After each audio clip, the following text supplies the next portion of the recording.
Welcome back, everyone, to another episode of the Half Rate Heroes Adventure.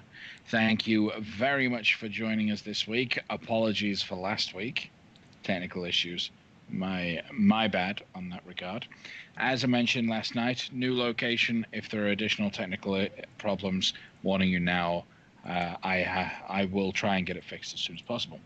So, in our adventures, the Half-Rate Heroes are exploring through a homebrew adventure which involves planar hopping. So far, they've already entered the Feywild. Then they transitioned into a location within the Feywild that seemed very much like the Shadowfell. Not satisfied with that, they then went and explored the Shadowfell itself, and now find themselves back on the material plane on a castle in the sky, Skyreach Castle, floating from the southeastern corner of Faerun northwest towards Loudwater. The journey from Parnast to Loudwater is a 6-day journey. And our hero's plan, as far as I understand it, is to disembark from the Cloud Castle on the at Loudwater, use their connection with the Harpers to then teleport from Loudwater to Luskan. In order to solve a potential calamity that they don't quite understand yet, they have been warned by deities, by a deity physically coming down and saying, "Hey, look, you need to hurry up. We've got a problem here." They have been warned that they need to be able to gain access to the 4 elemental planes. Being able to do that is pretty difficult. You need to find someone capable of casting the plane shift spell, which could end up quite bad as you can't control where they end up. Or you need to find some mechanical and magical way to teleport to the other planes and land in specific locations. You have been warned that a certain eccentric wizard has a method of doing so, and a message has been sent to him to contact you as soon as possible. So, what would you guys like to do on this 6-day jaunt through the sky in a castle on a cloud? So just to clarify, we have done what we need to do to reach out to this eccentric wizard, and we are merely waiting for the response. Mm-hmm. You spoke to the individual, Aaron, that was in more or less commanding the city for the time. He was leading it. You gave him the message, and he then passed it on to this other wizard, this Loic individual. And then the instruction he gave you was that Loic will contact you shortly. Okay. So, Aaron might. Can you tell me where I can beat those merchants that you were talking about? We might need some supplies. Okay, yes. So he leads you to the main courtyard, the lower section of the castle. The castle is built in multiple tiers, and the lowest one is the largest one. The courtyard has been cleared out somewhat. A couple of the merchants, as the castle began to fly, a couple of the merchants did disembark and went back to the ground, but there are some that are still going to move with you. They have reason to stay on the ship for an extended period of time. In this lower section, you have a wide open courtyard and stalls that are positioned out. You have a jewelry merchant, a clothing merchant. There is a basic weapons and armor merchant who actually works on behalf of this group known as Twilight's Errand, as their smith is the one that provides most of the goods and qualities there. And so you can request magical smithing. There is an animal store that sells all kinds of animals and animal goods in there as well. So, what would you like to see? What are you looking for? Well, I'm looking to meet with this Master Smith. Okay. Anything else? And I'll point out that animal store, and I'm like, weren't you guys trying to get like exotic animals back when we were in Tribor? Yeah, you guys got any bison?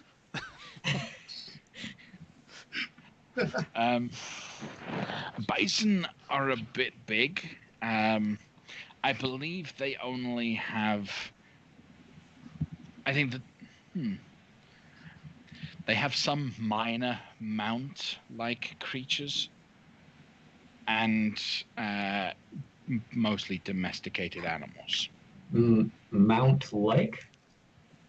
Can you expound on that, please? I want to say they can trade in horses. We have a horse trader that we work with from Waterdeep, very well established business out there, and he provides us with horses. We don't have the horses here for you to buy because they might, how do you get them to the ground? You'd have to go and collect them in Waterdeep. But there are horse, cow, lizard. There is a lizard, giant riding lizard. I don't know. Yeah, that sort of creature. What I mean by is no flying mounts. Oh. Yeah. Well, that was such a lofty request that I hadn't even considered. It's one that I find a lot of people like to consider, though, for some reason, When you say cow, I know you don't mean bison, but do you mean literally like a cow, a dairy cow, or is it a steer? Battle cow. When you say cow, do you often mean something other than a dairy cow? It depends on what part of the world I'm in. I've never been in a flying city before, so I don't know what to expect, to be quite frank. Well, they're not magically modified. Mm-hmm. I would like to say they're free range, but they can't really go very far. This is a flying castle after all. Of course.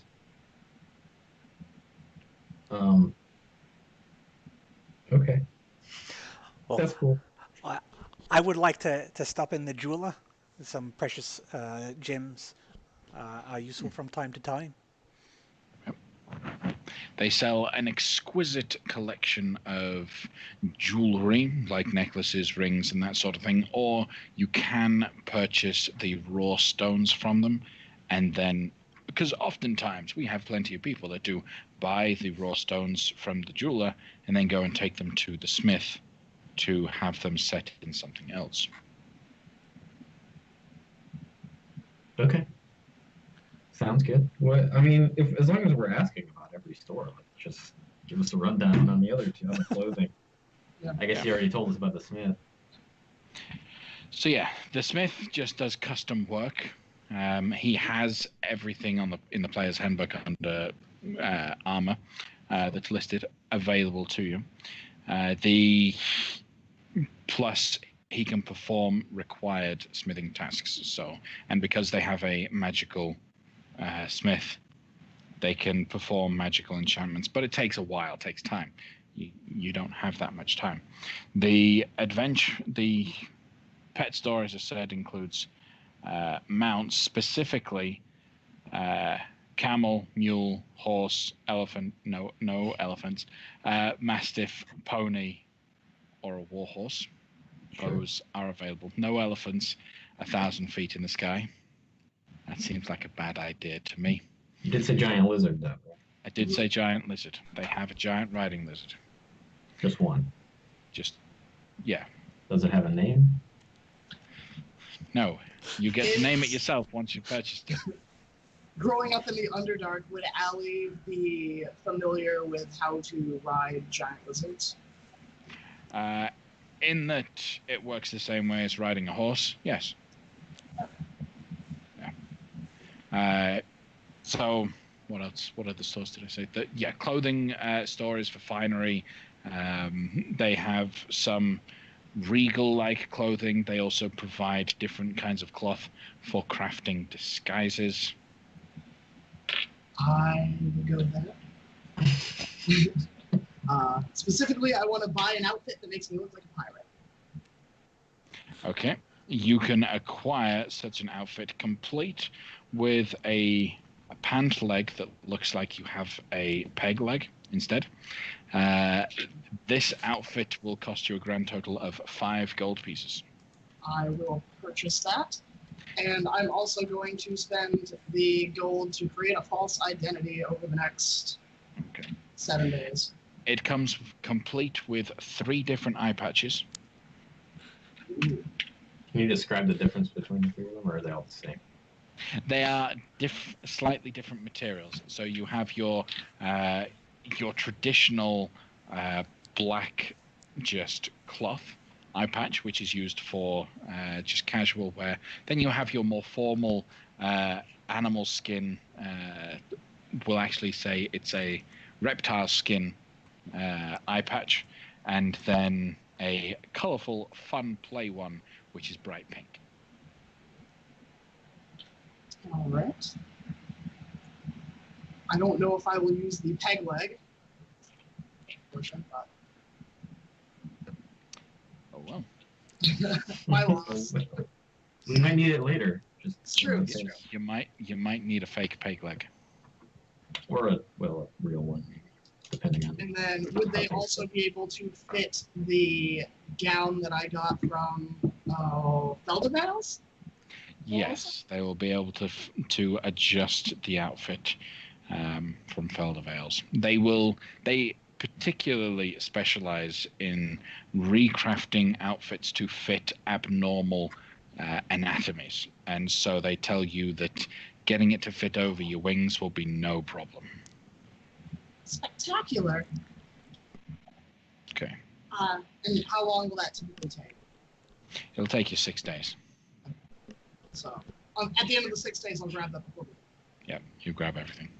And then how much would the smithing cost? Do they have anything that would be better than leather available?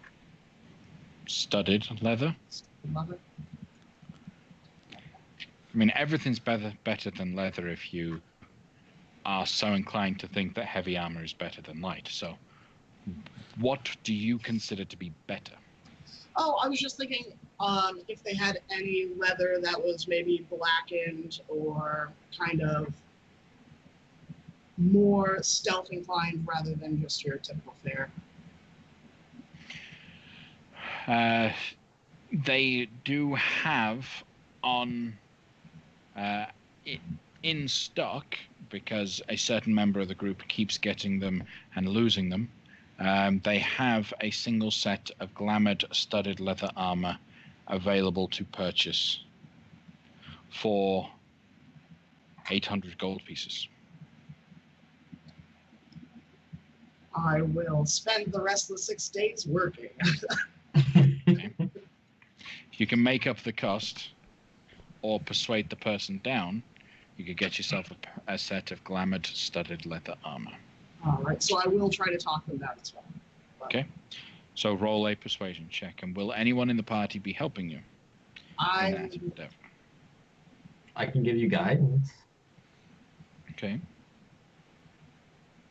Ellie, rub the rock. Rub the lucky rock. I rub the rock. Okay. So guidance is cast upon you, but is anyone going to be helping, i.e. giving her advantage? So Kai, please help her. Like, I can try. You're a smooth talker. You're very good at and you're the chosen one here. So. Well, what's so special about this armor? It didn't look like it's worth 800 gold pieces to me. Once you've put it on, you'll see the specialty. Go ahead and roll a persuasion check at advantage and add a d4. Excuse me. That It's an would be uncomfortable chair. a 18. Wait, no, not an 18. It's actually Plus a d4. so that'd be 22. 22 in total. Okay. All right. Since I like you, and I mean I like you, I'm willing to do to him. I'm afraid. Sorry. Too much hair for me. I'm afraid. I'm willing if you always remember to tell everyone you shopped at Jared's, then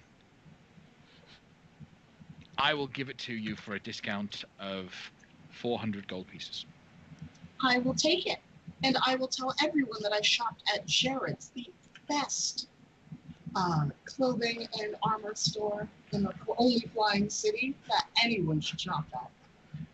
Well, roll a history check because you have a history with the Underdark. Oh. With advantage or no?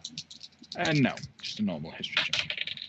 Well, that would be a not over a 10, I can tell you that. Okay, so never mind. Never mind. He will go on to regale you about his story because he likes telling the story of how he met a random group of individuals in Gauntlgrim. In the Underdark. Not Gauntlgrim, sorry. Gracklestug, there we go. Gracklestug in the Underdark. And this druidic cleric individual wore his armor and told everyone about it.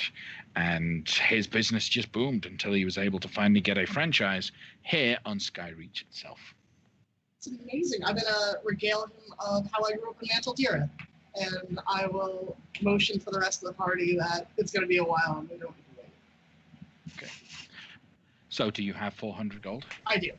Okay. So you acquire the Glamored Studded Leather Armor. He will explain effectively how it works. Glamored Studded Leather Armor counts as Studded Leather Armor, except it is +1. So it is better. Plus, at will, you can change its appearance. Now, mechanically speaking, the Glamored Studded Leather Armor does not include any sort of increase to stealth. However, I see no reason why you can't personally will yourself to look closer to the area around you, in which case I won't give you advantage, but I will give you a boost when it comes to stealthing, while you specify your outfit looks like the surrounding area. Okay. All right. Cool. The last owner of this never actually wore it for any sort of camouflage unit. She wore it into battle, looking like she was wearing a red dress. But she was in full armor. Anyways, so any other activities you guys would like to cover over the course of the 6 days? I know that you said you wanted to earn money, Casey. Yeah. Nos? Yeah. Yep. We did the one thing for the one day out of session. I didn't know how you wanted to handle that. Same way. So you tried your hand at gambling and you earned a bit of money, I believe, if I remember rightly. Or no, I you lost. Yeah, you lost 10 gold pieces in that endeavor. So if you want to try again, if you want to work with the individuals in the taverns and in the hall there, you can try again once per day. Okay, great. So You just have 5. to tell me how much money you're putting down, Oh, and then you roll. okay. Let's do 20 Okay. every time. So putting down 20, roll a gambling check.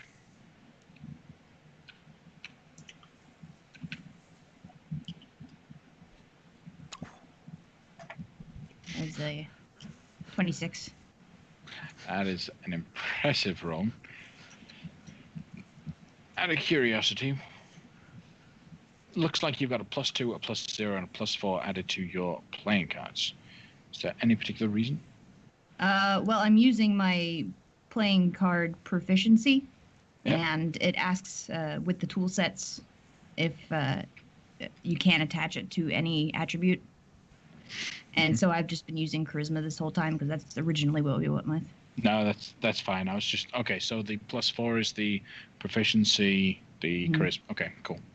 Just trying to figure out why the +0. Don't know. Oh well.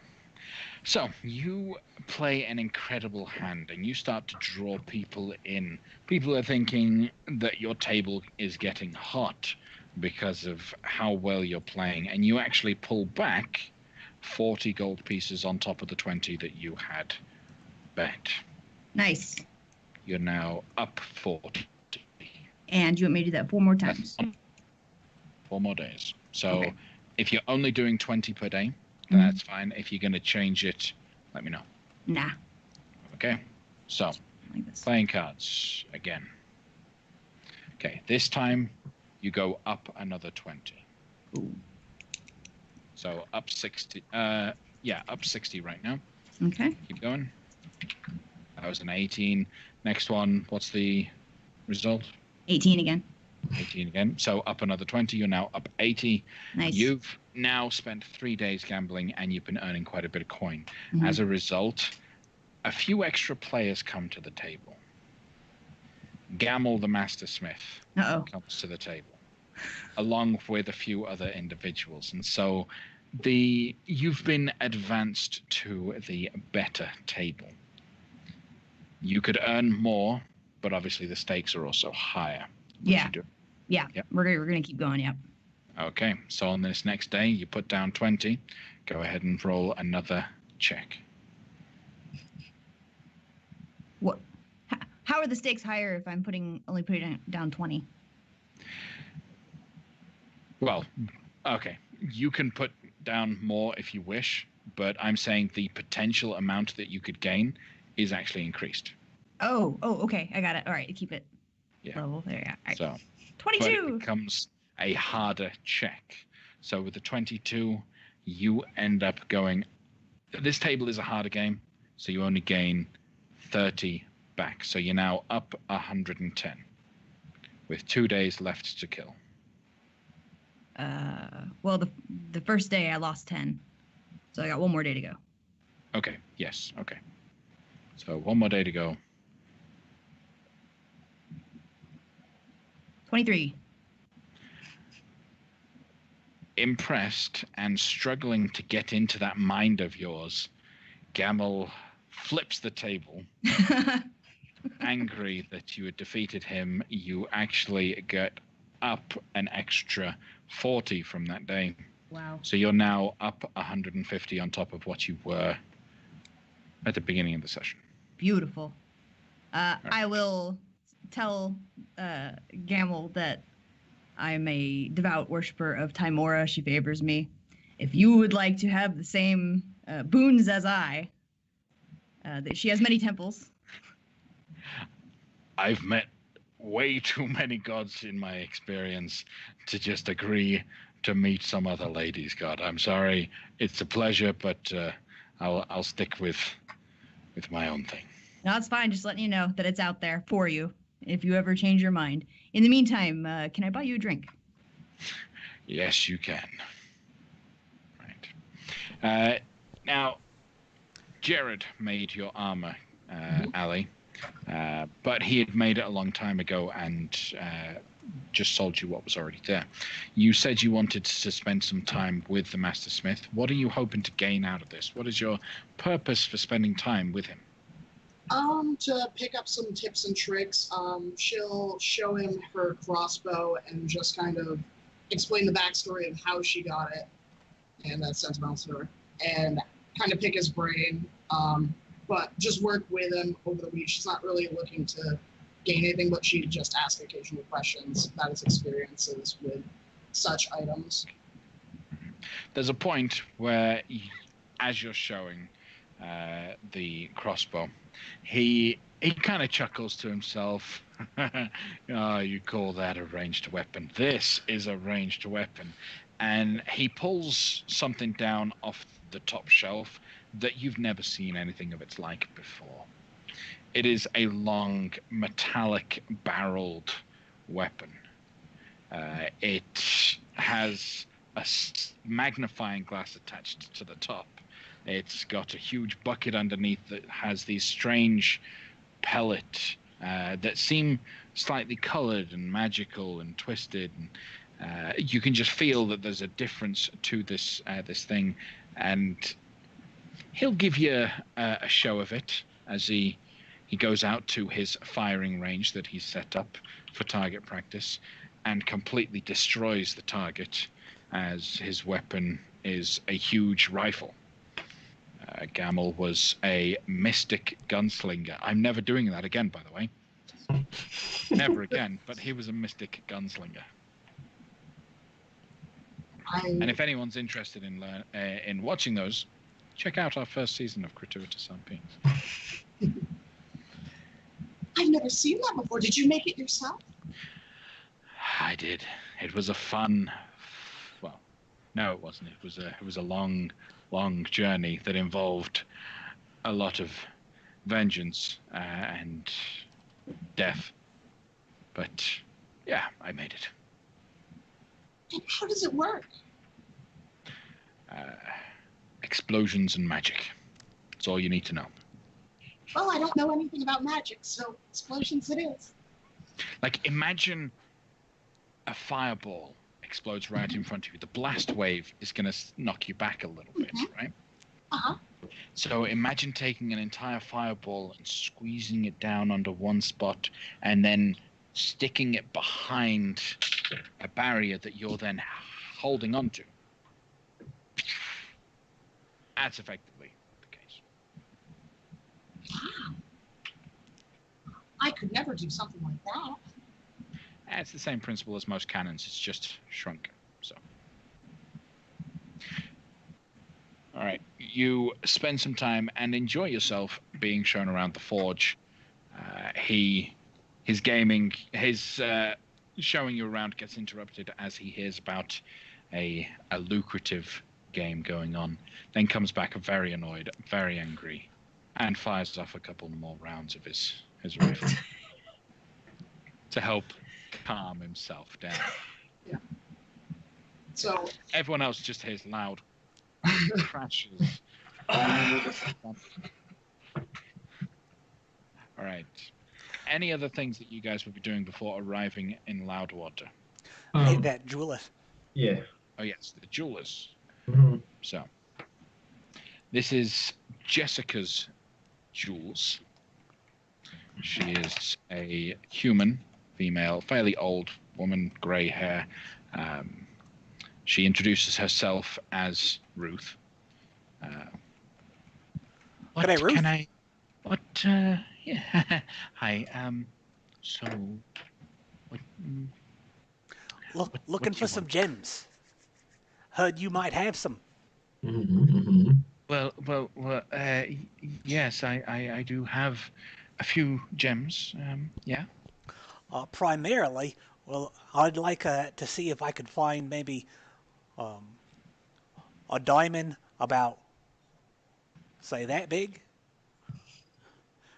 Looking for a diamond worth 300 gold pieces.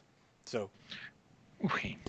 with this cut and this clarity, and all the things that you do with the things. Or 5.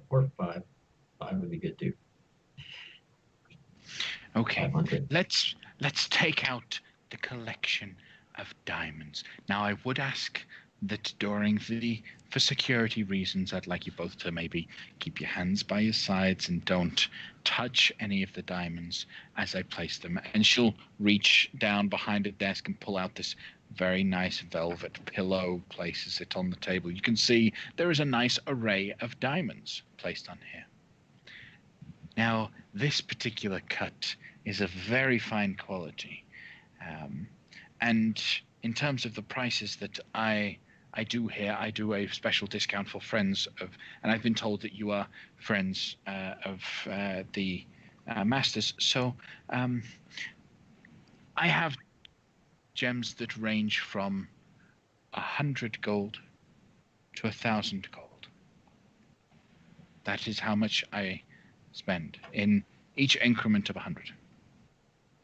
We're also keen on getting some of the our diamonds ground up into a fine dust. Mm-hmm, Do you have any of that?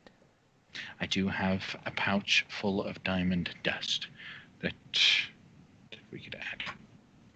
Purchase any diamond today for over 300 gold, and I will throw in 50 gold worth of diamond dust for free. It's not a bad deal. It's a pretty good deal. Okay, so mechanically, we would be looking for a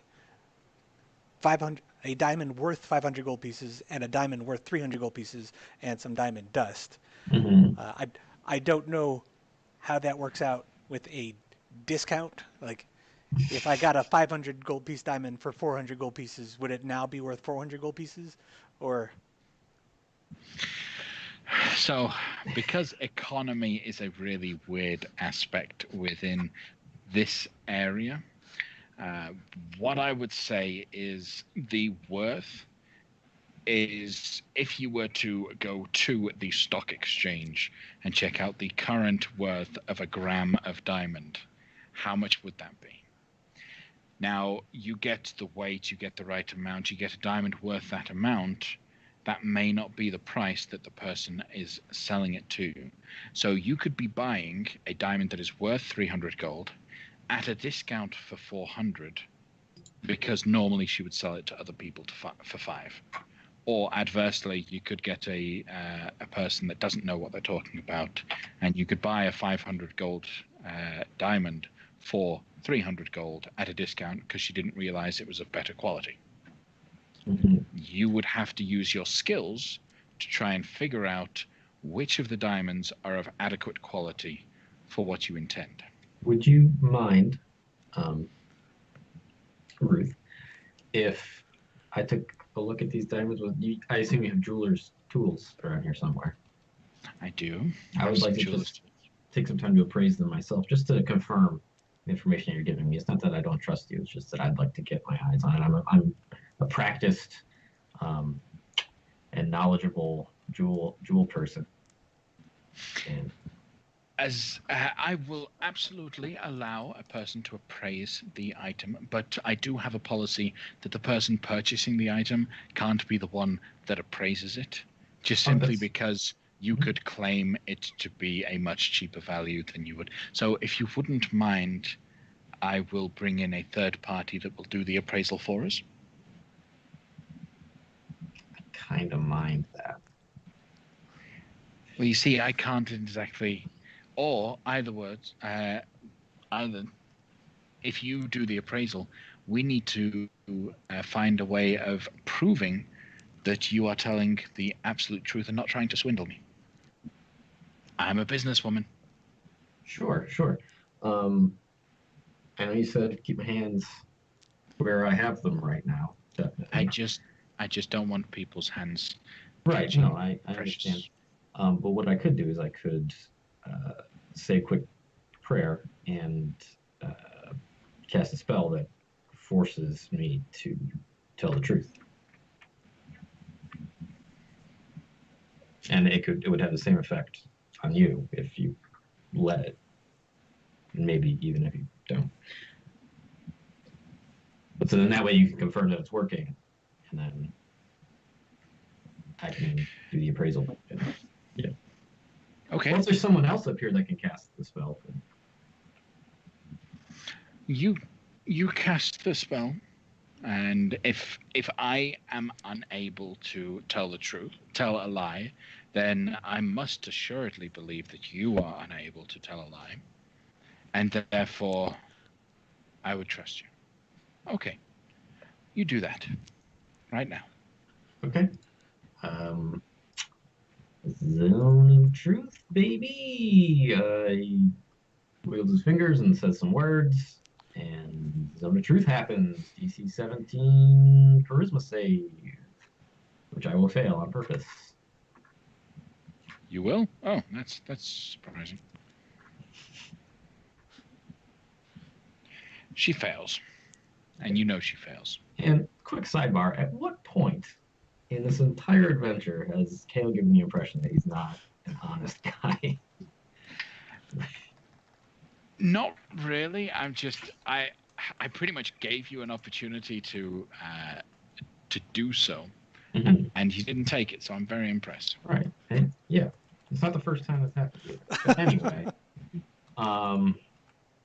okay. So yeah, we are both under the effect of the zone of truth. So if you wouldn't mind, Ruth, can you show me to the tools and let Sure. me take a look? And let's make sure this works. Yeah, got to think of a lie. My name is Jessica. Ha ha! It worked. Anyways, let's. Oh, okay. I will go and get the tools for you. She'll go and step around the back, pull out a full set of jeweler's tools. It comes with all the magnifying glasses, the little tweezers, and everything you need to be able to accurately test the quality of these diamonds. When she stepped out, I elbowed Kale. I was like, Kale, she just said her name was Jessica, but when we came in, she said her name was Ruth. Was she lying then or lying now? Well, I'm almost positive she can't be lying now because I cast a spell. And did you cast a charisma saving throw for that because you're here too? Oh. Or you could fail it on purpose. I suppose, yeah, I'll fail, sure. Okay. But yeah, so I'm fairly certain. Did you not feel compelled to speak truths right now?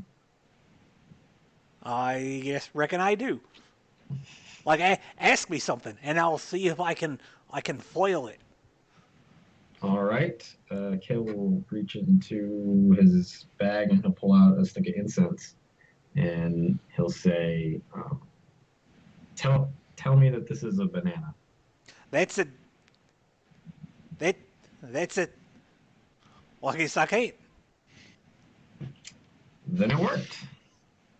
That solves that mystery. And so as she's coming back out with the tools, Kale will quickly use Channel Divinity to grant himself proficiency in jeweler's tools. Yeah. And then I'll get to work appraising that stuff because I got 10 minutes.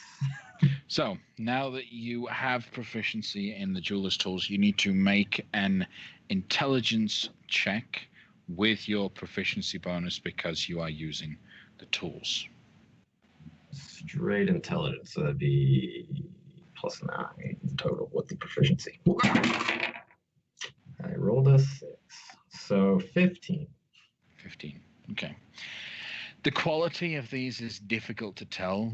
You are using your divine given ability to be able to identify and use the tools, but there are a few things that keep slipping. Your mind keeps passing off to other things. As a result, you can feel fairly confident that each of these gems are valued after the discount at their actual value. So 100 gold for 100 gold gem, 200 and so on. So you can buy a 300 gold worth diamond for 300 gold from this woman. That's after the discount? The discount that she's already offered you, she's already said, this is the price of them, this is with the discount. Okay, so at the discounted price, she was giving you the actual quality price. Okay, cool. So that works out perfectly. What a nice lady. All right. Do you prefer being called Ruth, or I noticed you said your name was Jessica earlier? Well, for new customers, I prefer being called Ruth, but my name is actually Jessica. It's just a fun look. I tried it out once and it stuck. Okay. I won't dive into that right now. Maybe later. But yeah. I mean, it seems like everything's on the up and up. It sounds like you got the prices more or less right. More or less. Was I off in any space? By my estimation, you overvalued them just a little bit. Oh. But that's understandable. You have to make a profit. It's fine. I'm not upset. Okay. Um, So, what yeah. what do you want to buy? With cardio, I don't actually have any money, so I That's don't know all what right. we can afford. You keep us alive, and I'm very much appreciative of that. So if we could pick up one of these 500 gold piece diamonds and get the extra 50 gold piece of dust for free, then we could pick up some more dust. So we could spend 550 and get 600 worth of diamond related things. Would that work for So you? it would be a 500 gold piece diamond and then 100 dust. That's what you're saying. Yeah, but for 550 because she's throwing in an Right, extra. right. Yeah. Yeah, I mean, any amount of any of that sounds great to me. Whatever you're willing to spend. Before you do, Jessica, let me make you an offer. You have seen my great and vast powers of getting people to tell the truth and appraising gems accurately. What would you say to me working with you during our stay for the next 6 or 7 days here in the city and helping you make sure that you're getting your money's worth for these gems? You're not being swindled by anybody. This may be the truth magic speaking, but I like the sound of that. If you're interesting, I think I'd be willing to offer you 5% commission on any jewelry sales made wherein your services are required. Of course, yes. And let me tell you something about my friend Lafcadio here. He is a stunningly good and handsome salesperson. So I think if you're willing, Lafcadio, maybe you could help push product. Well, Jessica, part of my charm is that I could be whoever the customer wants at any given time, and I'll disguise self and make myself look just like her. Well, that won't do. If you're going to be a salesperson working for my store, you need to wear the uniform. The uniform. What is she wearing right now? She had She's wearing just a simple white cloth robe, kind of like and it probably would have stood out earlier, kind of like wearing a what's the Greek thing? Toga. Toga. There we go. Looks like she's wearing a toga that's oversized for her, with a little pin in the shoulder that is Jessica's jewels. And so, if you wish to be a salesman, I'm happy to hire you on for a simple 25 gold per day, but you have to wear the costume. Uniform. Calling it a costume is kind of. Well, she's under the effect of the truth spell. I'm happy to do so. It's a quite fetching outfit, and if I might say, you cut quite the striking figure in it. It's very flattering on you. See what I mean? This is a nice fellow. Okay. So, a lion in a toga in a jewelry store. That's a great image. All right. So she'll sign you both on for employment, and so Lafcadio earns 25 gold per day that he spends in her employ, and Kale earns 5% commission on sales that are made. So I'm going to sell so many diamonds. Yeah. Or whatever we're selling. Which of your skills are you going to utilize to increase the sales of this particular store? So, firstly, I'm not going to appear like a lion. I'm going to appear like if I were Jessica's brother, like the. Okay. Like, So family, okay. Family resemblance. Yep. so then, because I am acting like this other person, I'll have advantage on my persuasion roll. That's exactly what I'll do. I'll use persuasion. Okay. Fair enough. And I rolled a 4 and a 2, so that's a total of a 13. 13. Okay. The look looks spot on. Unfortunately, the accent you struggle to get rid of. And as such, every now and then, when you're having a particularly annoying customer, under your breath, you begin to growl and just get annoyed. Because sometimes, if you've ever worked in retail, you have those customers that you just, you could, just like that. So, over the course of the 6 days, you do manage to increase the sales of the store ever so slightly. And I actually do have a tool for business. So let me just plug in the modifier. Business time. Google Sheets. Way too many Google Sheets. All right. So normally her store brings in a profit of approximately 100 gold. So 300 gold per day in everything before she goes and gives out salaries and all of that.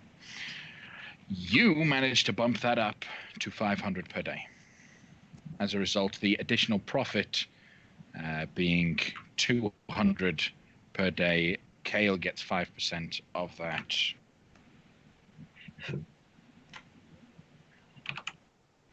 Ten. 10 gold per day extra on top of everything that she makes. So you get 25 gold per day, Lafcadio.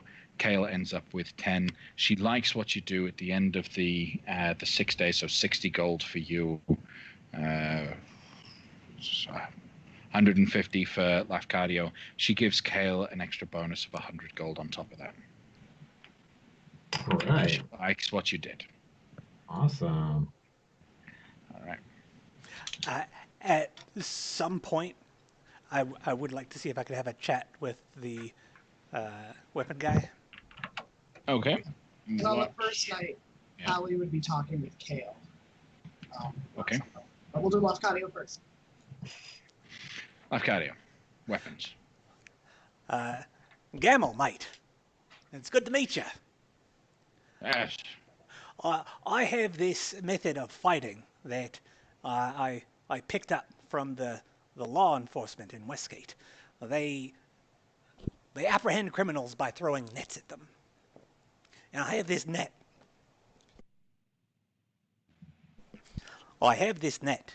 And it's great and all. And when folks rip it up, I can fix it with magic. But it's easy for folks to escape using the strength. They could just brutally rip themselves out of it. And so I've noticed the fine armor and other things in your shop with these rare and precious metals. And I wondered if there's any way to reinforce the fibers of this net to make it more difficult for folks to escape from it. And would it be possible to do in a time period of 6 days? Roll a persuasion check. Is this against Gamble or against Aaron? I'm not sure right now because Carl knows my feelings on nets. All right. It's a 12.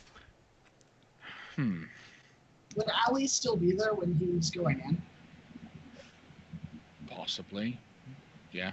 Would it be possible to give him to aid him with that, as I've been with Gamble for a while? Yes. How would you be aiding him? I would like to introduce them formally and tell Gamble all about my friend Lafcadio and how he personally helped save children from the Feywild and is the reason we all escaped the Shadowfell, and that he has personally saved our lives. All right. Well, I think the problem you have with your nets is once you've thrown them, the only constraint is their simple weight, the weighting mechanism at the bottom as it kind of wraps up. In order to reinforce it, you're going to need to actually be able to improve that wrap, that connection. So here's what I propose. Here's an idea for you. I can adjust the net and any other net to actually include a rope system to you. So when you throw it, you keep hold of the rope. When a creature tries to break out of it, they have to contend with your strength, not just the general force of this. You hold it closed instead of just them lifting it over their heads. How's that sound? Are you strong enough to hold them in better than, what is it, a DC 13? 10, DC 10. 10. Oh, yeah. So. To be quite frank with you, strength really isn't my strong suit, mate. I don't know if that would actually hinder the effectiveness of the net, rather than just letting it lay there by itself. So mechanically, would that be a contested athletics check, or how would that? So in that effect, it would be they roll athletics to try and break out, but you can roll athletics to equal or beat theirs to keep them in. Would it, if that is that optional? So like I could throw it and not hold it, and it would work as a regular net. Yes. So the DC 10, if you just leave it alone, but if you're holding on to it, it's your athletics score. Yeah. It sounds like a reasonable solution to my problem. What would you charge me to alter these nets? How many nets do you need altered? Well, I have the 3. The 3. All right.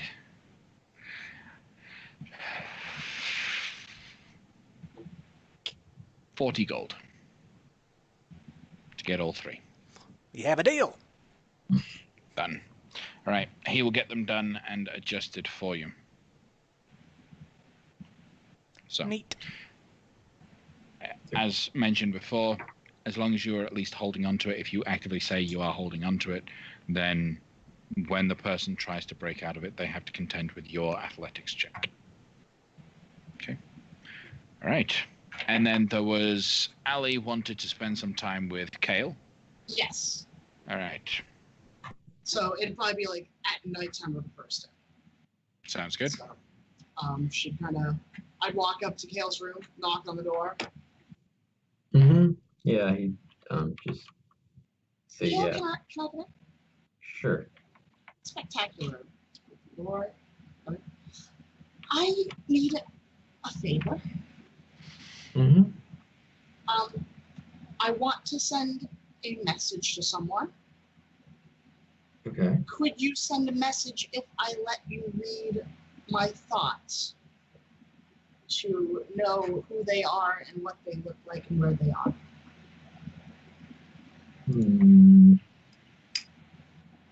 Let me read the sending spell real quick. So, Teo, it says you can send to a creature with which you are familiar. For sending? Yeah. Mm-hmm. So, would getting information about that person from a second party be familiar enough? Okay. In the real world, would you consider yourself familiar with someone else? Like in this situation, would you consider yourself familiar with a friend of Graham's? I mean, no. If I hadn't met them, I wouldn't consider myself familiar with them at all. If Ali spent a long time constantly talking about this person, telling you everything about their time with them, at the point where you already know a lot about that person, I would say then you could consider yourself familiar with, but simply knowing a name is going to be much harder for yourself. Not impossible, I would just say much harder.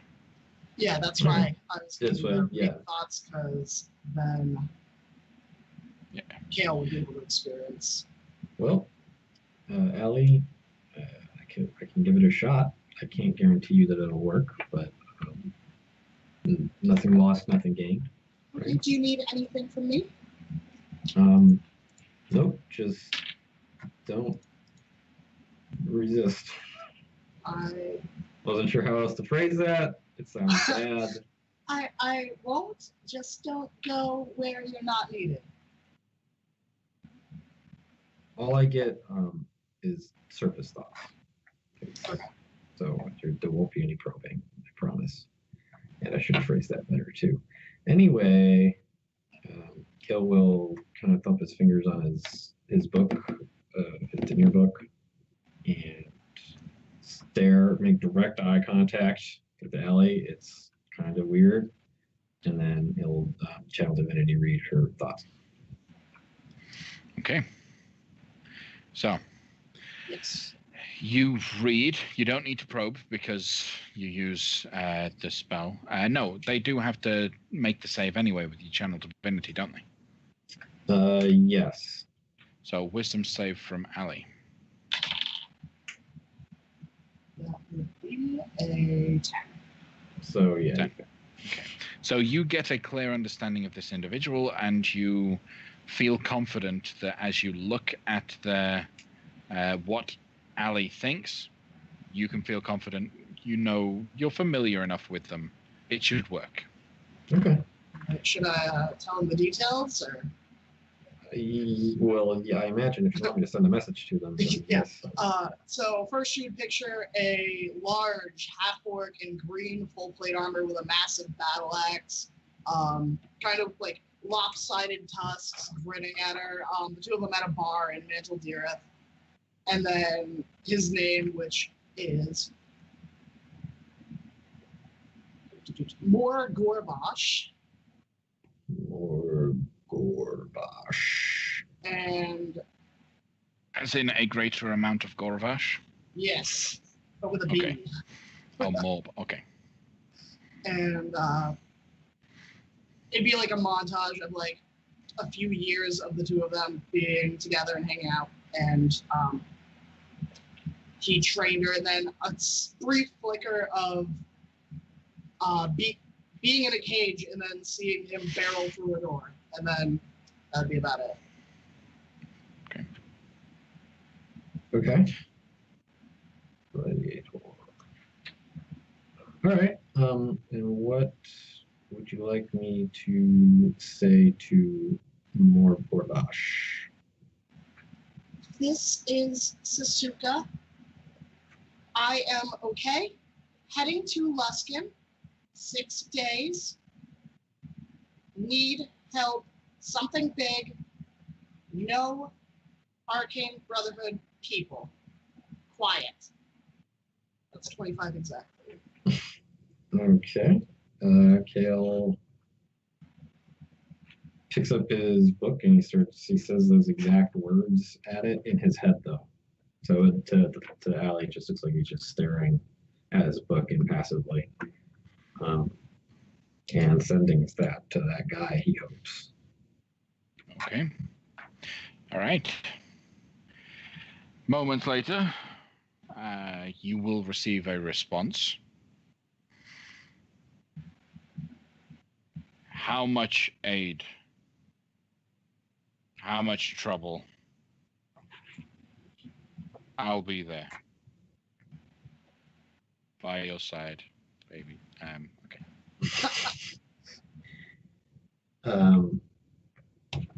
He wants to know how much trouble and how much aid. Can you send him another message tomorrow?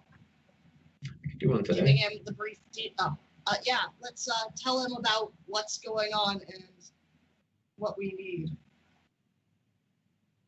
Okay. I'm not sure the complete nature of your relationship with this gentleman, so I don't know how open you would like me to be about our situation. I haven't talked to him. him a long time. He saved me from a very bad person once. I was friends with one of his friends, and she is dead now. He is part of the Zentarum, and I know I can count on him. All right. How much trouble am I in? So I will send to this guy. How much? So Ali would understand that with his just kind of short phrasing there, what he's effectively asking is how many people does he need to bring? Knowing the strength of the friends that you guys might have or the people that he could bring with him, how many people do you think need to be at Luskan waiting for him? I would say about 8. 8. Okay. Or fewer, but I would just specify needs to be people you can trust. All right. I will send that. Just the number 8, and needs to be people you can trust. Okay.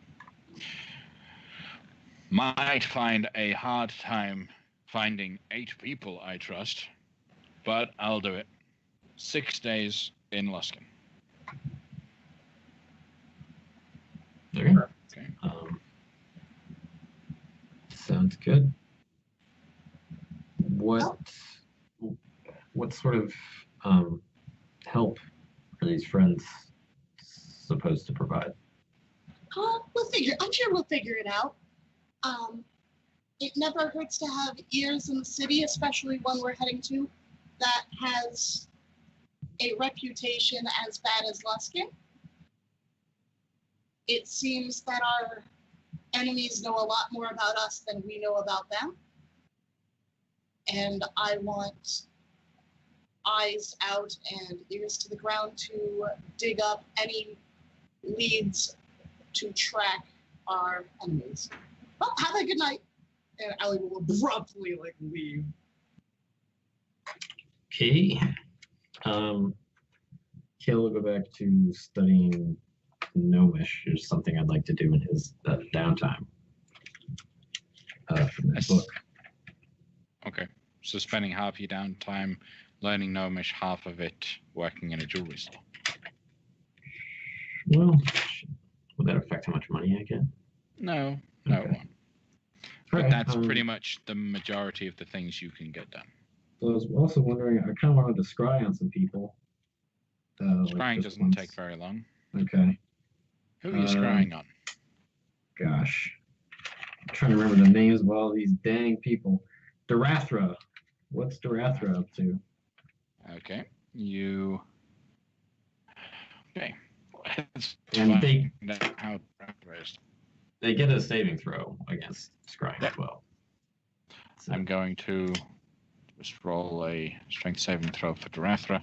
Not strength, what is it? It's a wisdom, right? yes, correct. Okay.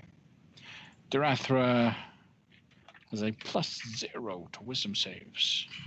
That's not going to go well. Yep. You get to get a glimpse of Durathra. It's a very boring glimpse. She's sat in her office, as you remember, at the office in Tribal. Everything seems fine, though the place does look a little shaken up a bit. You've had enough time to...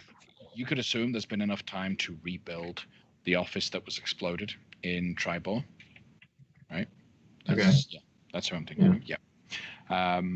However, it doesn't appear to be rebuilt.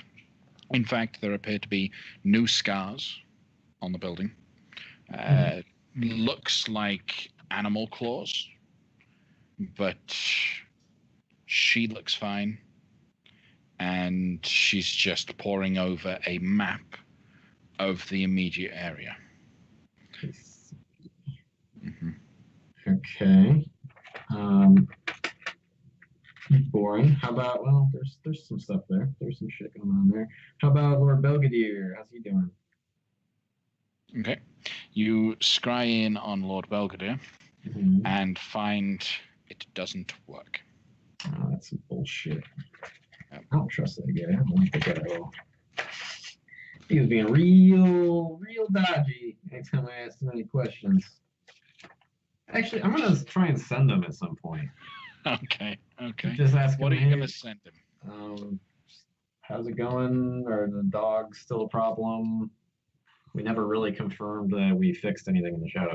So, since we left. I'm not gonna send that part to him. Just how you doing? How are the dogs? How's the city? I'm fine.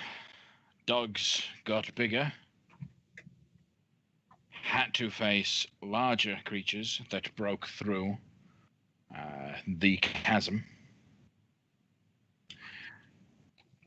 But windows to Shadowfell have closed. Best priests think semi-permanent. Neat. Okay. I feel like there was other people I knew. I guess that's it. I don't want to eat up a whole bunch of time. You could through all my notes. You could scry on other people in the party. That's pretty much everyone you know. Yeah, we've met other people. I want to scry on what's his face, Ticklebottom, but he's in the Feywild, so I can't do that. Well, don't you have? Didn't he give you something that can find? I know how to find portals to the Feywild.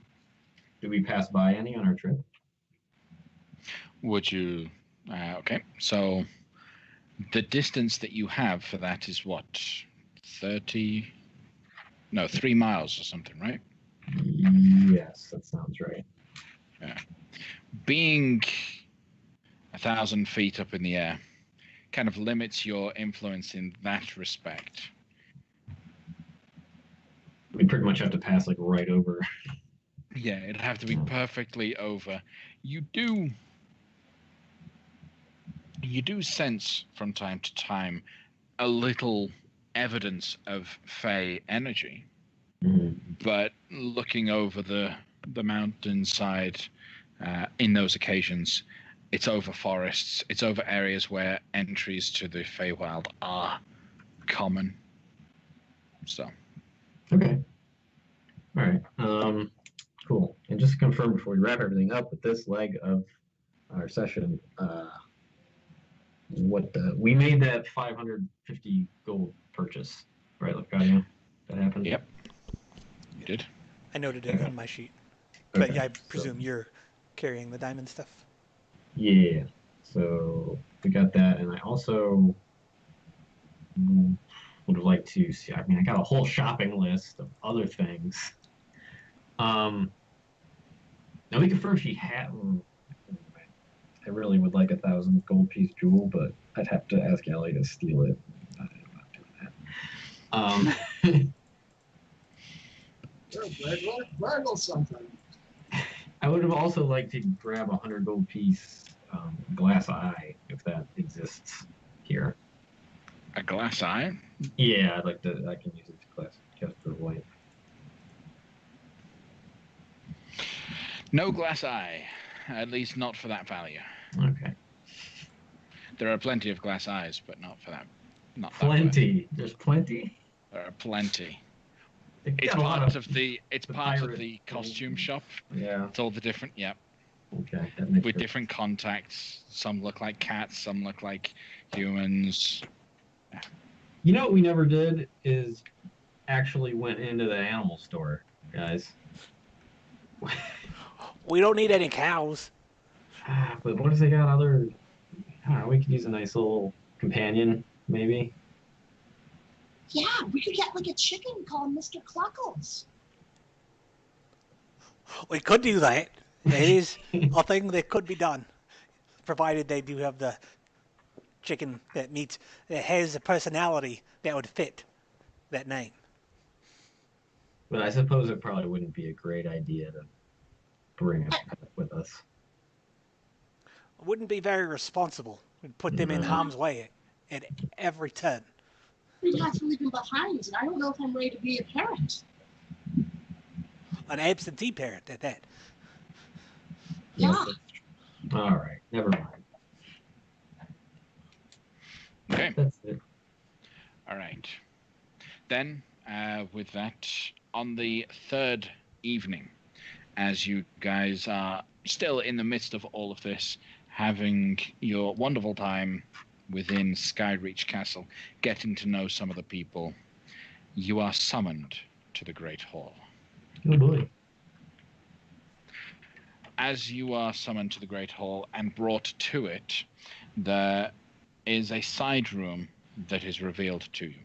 Another of these war room-like scenarios. Huge table, lots of chairs all around it, and more of a council chamber than a strategic position. You're invited to sit down as an image appears in glowing mist of a young man, dark hair, nice, clean-cut facial hair, pops up on the screen. I am Loic. I'm the one of whom you seek. I've been told you need something of mine, and I'm prepared to give it to you. But the acquisition of such is not going to be a simple handoff. So, who are you? And why should I give you this item? What does it benefit me? Tell him you're the chosen one and you gotta save the world. You can do it, Lucario. I'll back you up if you need it. Here, rub good luck stone. Rub the rock. Good day, Loic. My name's Lafcadio, and we're the saviors of Silvery Moon. We've been sent on a quest to help with all the turmoil that's going on between the planes. Have you? Surely a mighty and knowledgeable wizard such as yourself know all about this sort of thing. I am aware that there are issues with the planes right now. I even am aware of where all that energy is going. But that's a matter for another day. What does it benefit me to provide you with this item? Well, we are trying to prevent the material plane from being beset by all these elemental planes. And presumably you have some interest in what goes on in the material plane. Your very powerful friends here are loaning us this grand castle. We already have a head start. We've already sorted out some issues in the Feywild and in the Shadowfell. So we're doing pretty all right. But we need to get to each of the four elemental planes, and need to do so quickly in order to prevent mayhem from occurring on the material plane. Fair enough. Well, the item of which you seek is a small spherical item. It is you could call it a globe. As you look at this sphere, it appears to be made of a fine metal. But the sphere can be shifted and twisted like a puzzle. As you twist portions of it, the surface of this sphere will shape to each of the four elemental planes. You then use this item to then teleport yourselves to the elemental plane.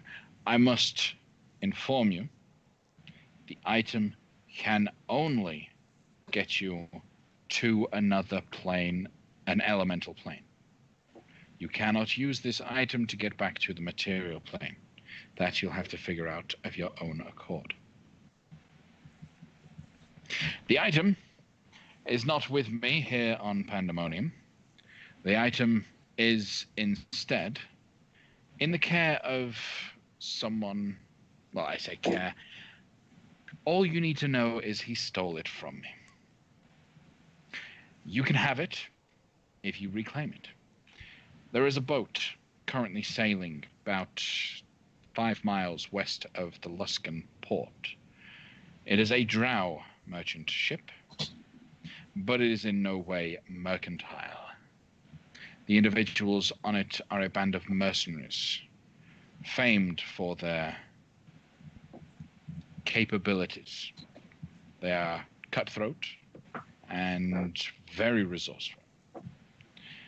Inside the captain's quarters, you will find this item. Try not to kill the captain. It would ruin a friendship that I've built up on for a long time. But feel free to kill the rest of his crew.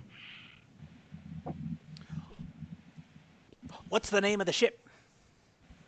The ship is the Crituitous.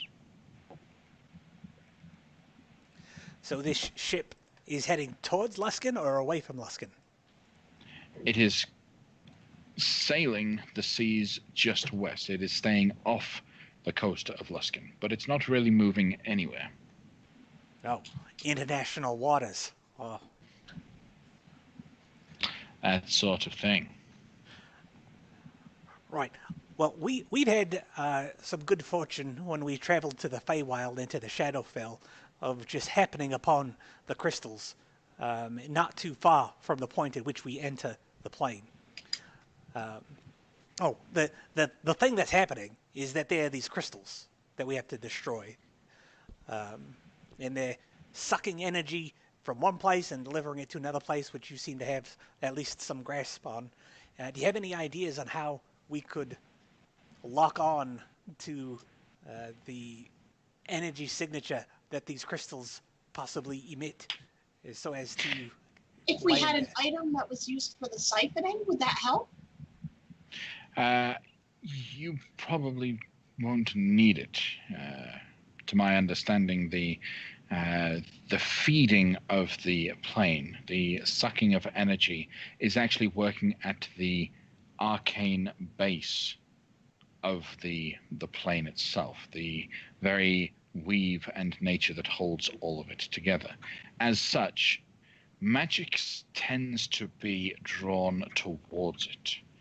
You will find any attempt to teleport and transport yourself into those planes will result in you being somewhere near each of those points, as everything is being pulled in. Heck, if you waited long enough, the entire plane would disappear and crumble to dust, but into that central point. So everything is kind of merging into that position. So, like, I have yet to travel to any of these elemental planes, but it seems to me that some of them would be quite hazardous to our health. Like, if the base of the elemental plane of water, for example, is where we have to go, I suspect that will be underwater. Underwater. Yes, most likely. While the elemental plane of... Well, you'll have some problems in most of them. The elemental plane of Earth is all underground. Last thing you need is to pop out inside some stone. The elemental plane of fire, the only place within the elemental plane of fire that is survivable without additional magical means, without resistance to fire, is the City of Brass. You pop out somewhere off the ground in the elemental plane of air and you'll be falling for all eternity, which will be a problem. And then the elemental plane of water, obviously, you'll be underwater, unable to breathe. So you will obviously need to take precautions before traveling to one of the other planes. And since your little spherical device doesn't let us get back to the material plane, we'll probably need to consider the consider protection from all of these elements before we head to any of them. Correct. But you will find in most of these planes, particularly the air and fire plane, the capital city of Brass, plenty of merchants willing to trade and travel back to the material plane. City of Air, the Air Dukes, the Wind Dukes, I should say, they don't like people being in their city, and so they'll be more or less happy to send you back to the material plane. Don't know about the earth or water, you might have to deal with that yourself. So the city of Brass, is your knowledge of the elemental plane of fire and the gravitational pull towards the arcane base, are those two places one and the same? If we were to drop into the plane of fire, would it be likely that we would enter at the city of Brass, or would it be likely we would end up in a pit of fire? The city of Brass is often used by fairly high-level individuals that are looking for exotic trade. And so with so much travel in and out of the plane in there's a good chance you'll end up in this city of Brass instead of anywhere else. All right. Well, Loic, you've been wonderful and super helpful. I'd like to introduce you to the rest of my mates here. This is Allie, Wampum, Nos, and Kale. Each of them also are instrumental in our successes thus far, and clearly will be each individually and collectively responsible for the salvation of the material plane. Mates, do you have any questions for Loic? He waves a forked tentacle at you. As far as the plane of Earth goes, you say you can pop into rock. Does that mean that we need to figure out a way to travel through rock? Mm-hmm. The elemental plane of Earth is like being in a never-ending, constant shifting mine shaft. Oh, okay. So it does have like tunnels and holes. It does have tunnels and holes. It does have pathways.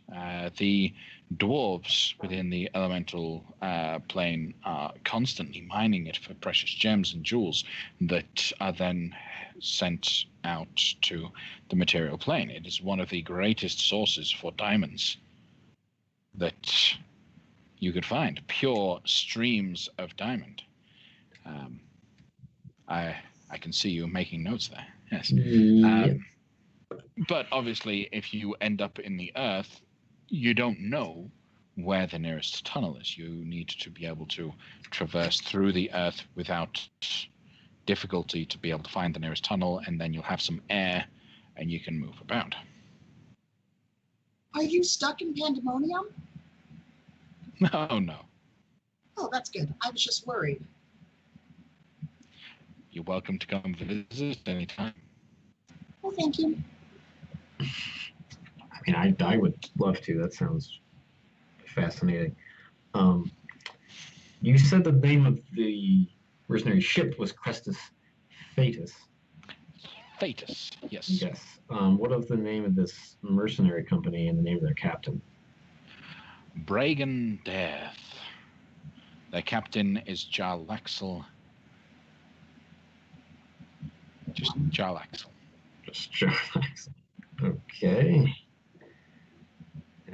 Bragan Death. All right. Just in case somebody wanted to maybe assume a false identity so we could get aboard the ship more easily. That would be good information to have. Gosh, how would I go about visiting you in Pandemonium? Because it sounds like you are just a wealth of knowledge and power, and I would love to get in on that. We can organize a play date for some time in the future. Once you're done with all of the work you're doing, I'll collect you. So, unsettling way to put that, but Matt, sure. can I do an just- insight check? Go ahead. An insight check him. That would be a 24. There are so many ways you could read the word collect. All What does this guy look like again? So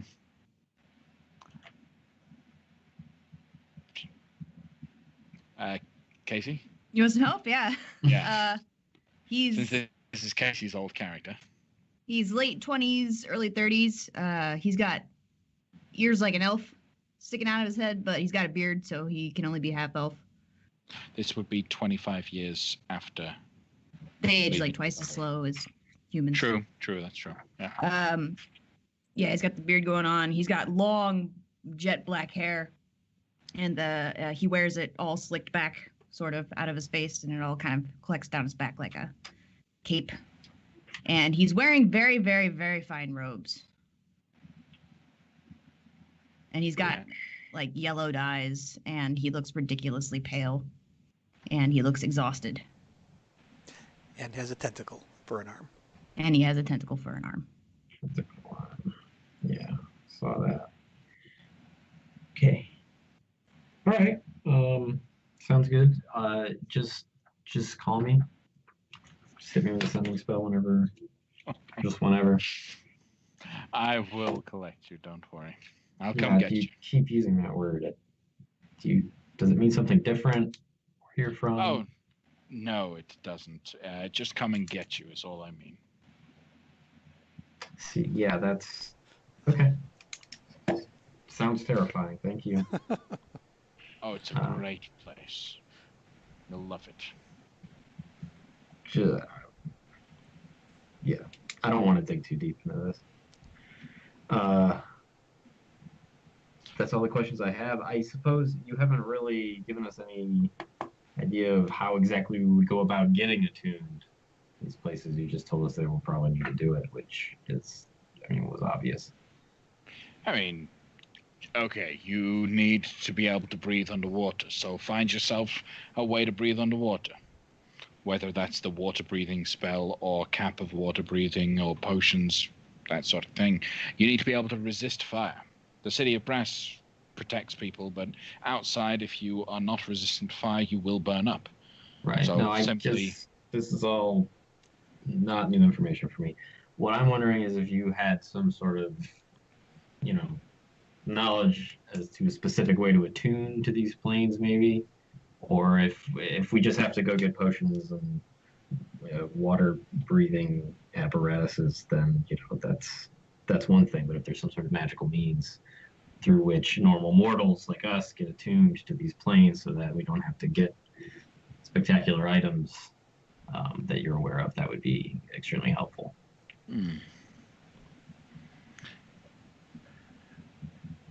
Magically altering oneself to be more adaptable to the surroundings of the plane.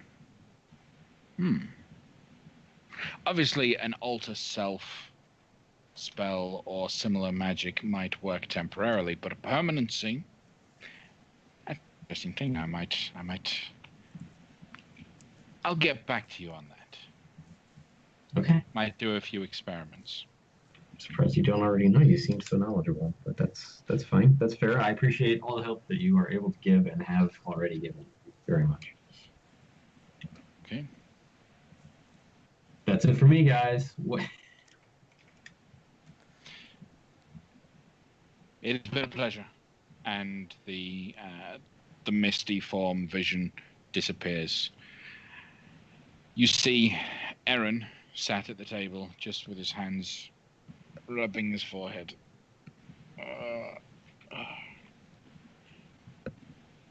I'm sorry, you're gonna have to deal with him. So you've known him for very long? Oh, I don't mean him. I mean, if you're gonna have to steal from Jarl Axel. Oh. I do not envy you. Have I heard that name before? Yeah. Have I? anyone with a criminalized background will have heard that name. Guaranteed. You don't need to make a check. You will know of Bragendaeth, and you will know its legendary leader, Jarl Axel. You'll also know no less than 4 accounts of his death. Oh boy. Okay. Well, perhaps we won't have to steal from him. We'll just convince him to hand over this item so we can save the world. I imagine he's got a vested interest in keeping the material plane material. In my experience with people like him, like Loic, no matter what, if you want to do something for free, there's always a price. You want to get the item from him without taking it, you're going to have to do something for him. You might find yourself, if you're always looking for this, you're going to find yourself in a loop of side quests. I mean, side missions. I mean, tasks that take you away from your main goal. Mm-hmm. If that's what we have to do to literally save the world, then that's what we got to do, I suppose. Might be easier to just steal from him. Once you start working with Jarl Axel, you never end working with Jarl Axel. What does that mean specifically? Jarl Axel likes to call us his friends. People who owe him a favor or he owes a favor to. People who he works with, has worked with. You know the term, keep your enemies close and or friends close and your enemies closer? Yes. Yeah, well, Jarl Axel gathers people close to him so that he can do whatever he wishes with them once they're there. You may find he is as likely to help you as hinder you for pay. Sure. Have you dealt with him personally yourself? I believe, yeah. Yes, I have. You have? Yes. So why are you not next to him right now? I've paid off my debt. How did you do that? What sort of debt was it? How big was it? And how did you pay it off?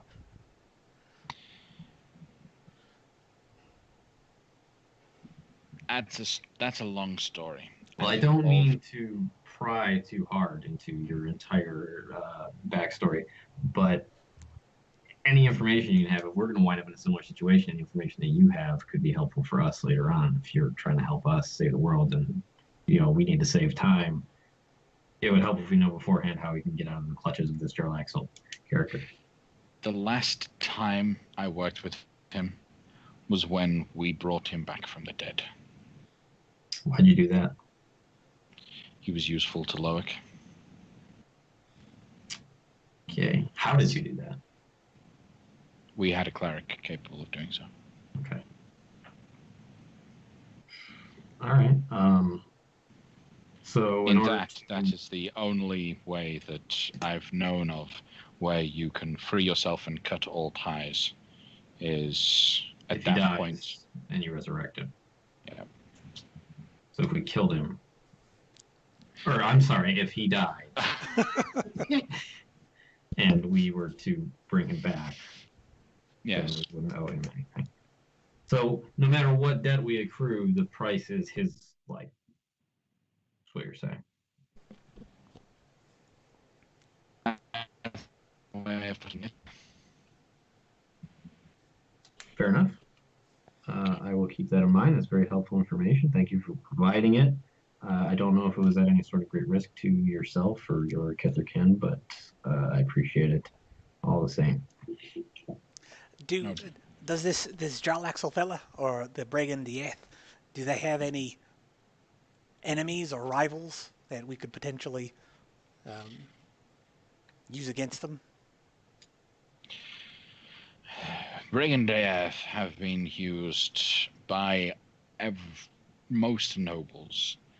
They are extremely neutral mercenaries. They will work for anyone for a high enough pay. As a result, most nobles do have problems with him because obviously he could just turn on them instantly.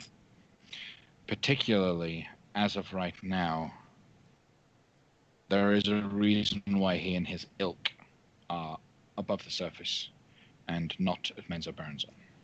We could find enemies of Jarl Axel and his ilk in Menzo Baranzon. What's that? Menzo Baranzon is the home city of the Drow. It is where they pretty much rule everything. Since the matron mother, would Eren call her the matron mother? Probably not. Since Quenthel Baenri was assassinated and did not come back, the vie for power in that city caused a rift. Breaking Death was in the center of all of it, made a lot of money, but also made a lot of enemies as a result. I don't even know what state the city's in right now. So Jarl Axel is a drow on the surface, and the other drow don't like him. Is that right? Yes. Yes. Good to know. Surface drow tend to like him. Underground drow currently not. There's a bounty for his head. That much I know. How much? 200,000 gold pieces. You could get so many diamonds. Is that dead or alive? For his head. Whether the head is alive or dead, they don't mind. So we cash in on it, then pay him the 200,000 for the item, and then break him out. Well, if we took his head, it'd probably be pretty easy to take the thing that he's gotting, or the thing that he has in his captain's quarters. But yeah, we could kill him, take his head, take the item, save the world, go sell his head to the drow, steal the head back, and bring him back to life. In my experience, drow don't really like us. If you're not a drow. There might be some details we have to work on. We'll figure it out. All right. Then, if there is nothing else, enjoy the rest of your stay. We should be reaching Loudwater in but a few days. I will come and get you when the time comes. As the Sky Castle floats slowly over to the city of Loudwater, we are going to take a 15-minute break. Join us in 15 minutes as we continue this adventure. Thank you very much. You can use your glamour-studded leather armor to actually change your leg to look like a peg leg. Welcome back, everyone, after the break. Thanks for joining us. So, our intrepid adventurers, our heroes, have arrived at Loudwater. The castle, Skyreach Castle, has finally made its journey. Eren collects and gathers our heroes into the docks, whereupon you are placed on one of the ships that's there, one of the two ships, and escorted to the ground. Upon arriving in Loudwater, the city that you see before you is not that much in terms of a town. It's more or less a village. It is immediately dominated by a large towered structure in the center. There is a... Yep. Rather than the black obsidian building that the Harpers used in Everland, this appears to be a white marble building, which is a central square column, more rectangular column rather, flanked on all four corners by a spire, each corner. The little town around the outside is fairly barren. There's not many buildings, a couple houses. There is a tavern. There is what looks to be a smithy, but everything is very quiet on this day. You drop down and arrive, at about late evening time. So, a couple hours before sundown. Yes. So before we arrive at Loudwater, I wanted to have a chat with Aaron. Yes. Say, Aaron, mate, we very thankful that you're aiding us in our journey here to Loudwater.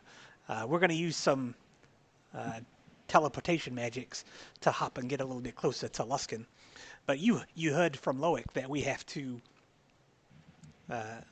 approach this ship in the water. I've visited your shops and I haven't found anything that would give us any aid in approaching a vessel.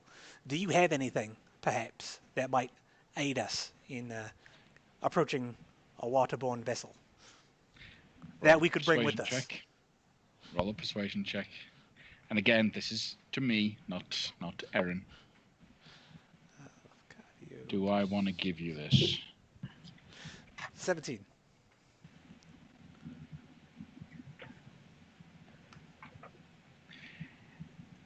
He reaches into a chest and pulls out a small wooden container.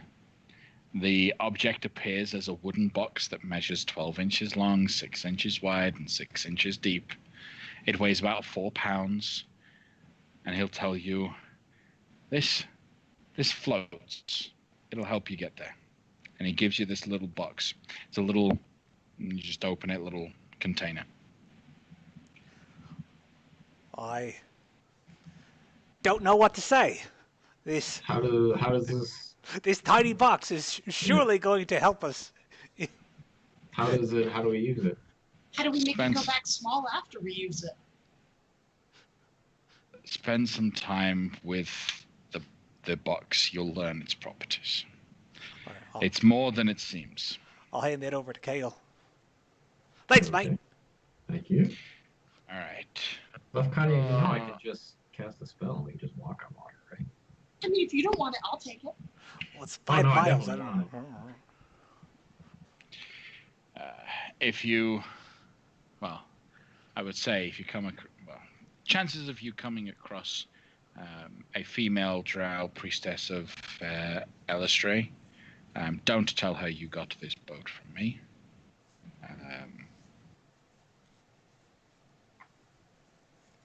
Well, we'll bring it back. I mean, Yeah. Okay. Did you steal it or? No, it was a wedding gift from some people, and she got me some wedding gifts as a result of having this item. So I didn't want to seem like I'm ungrateful and giving away this.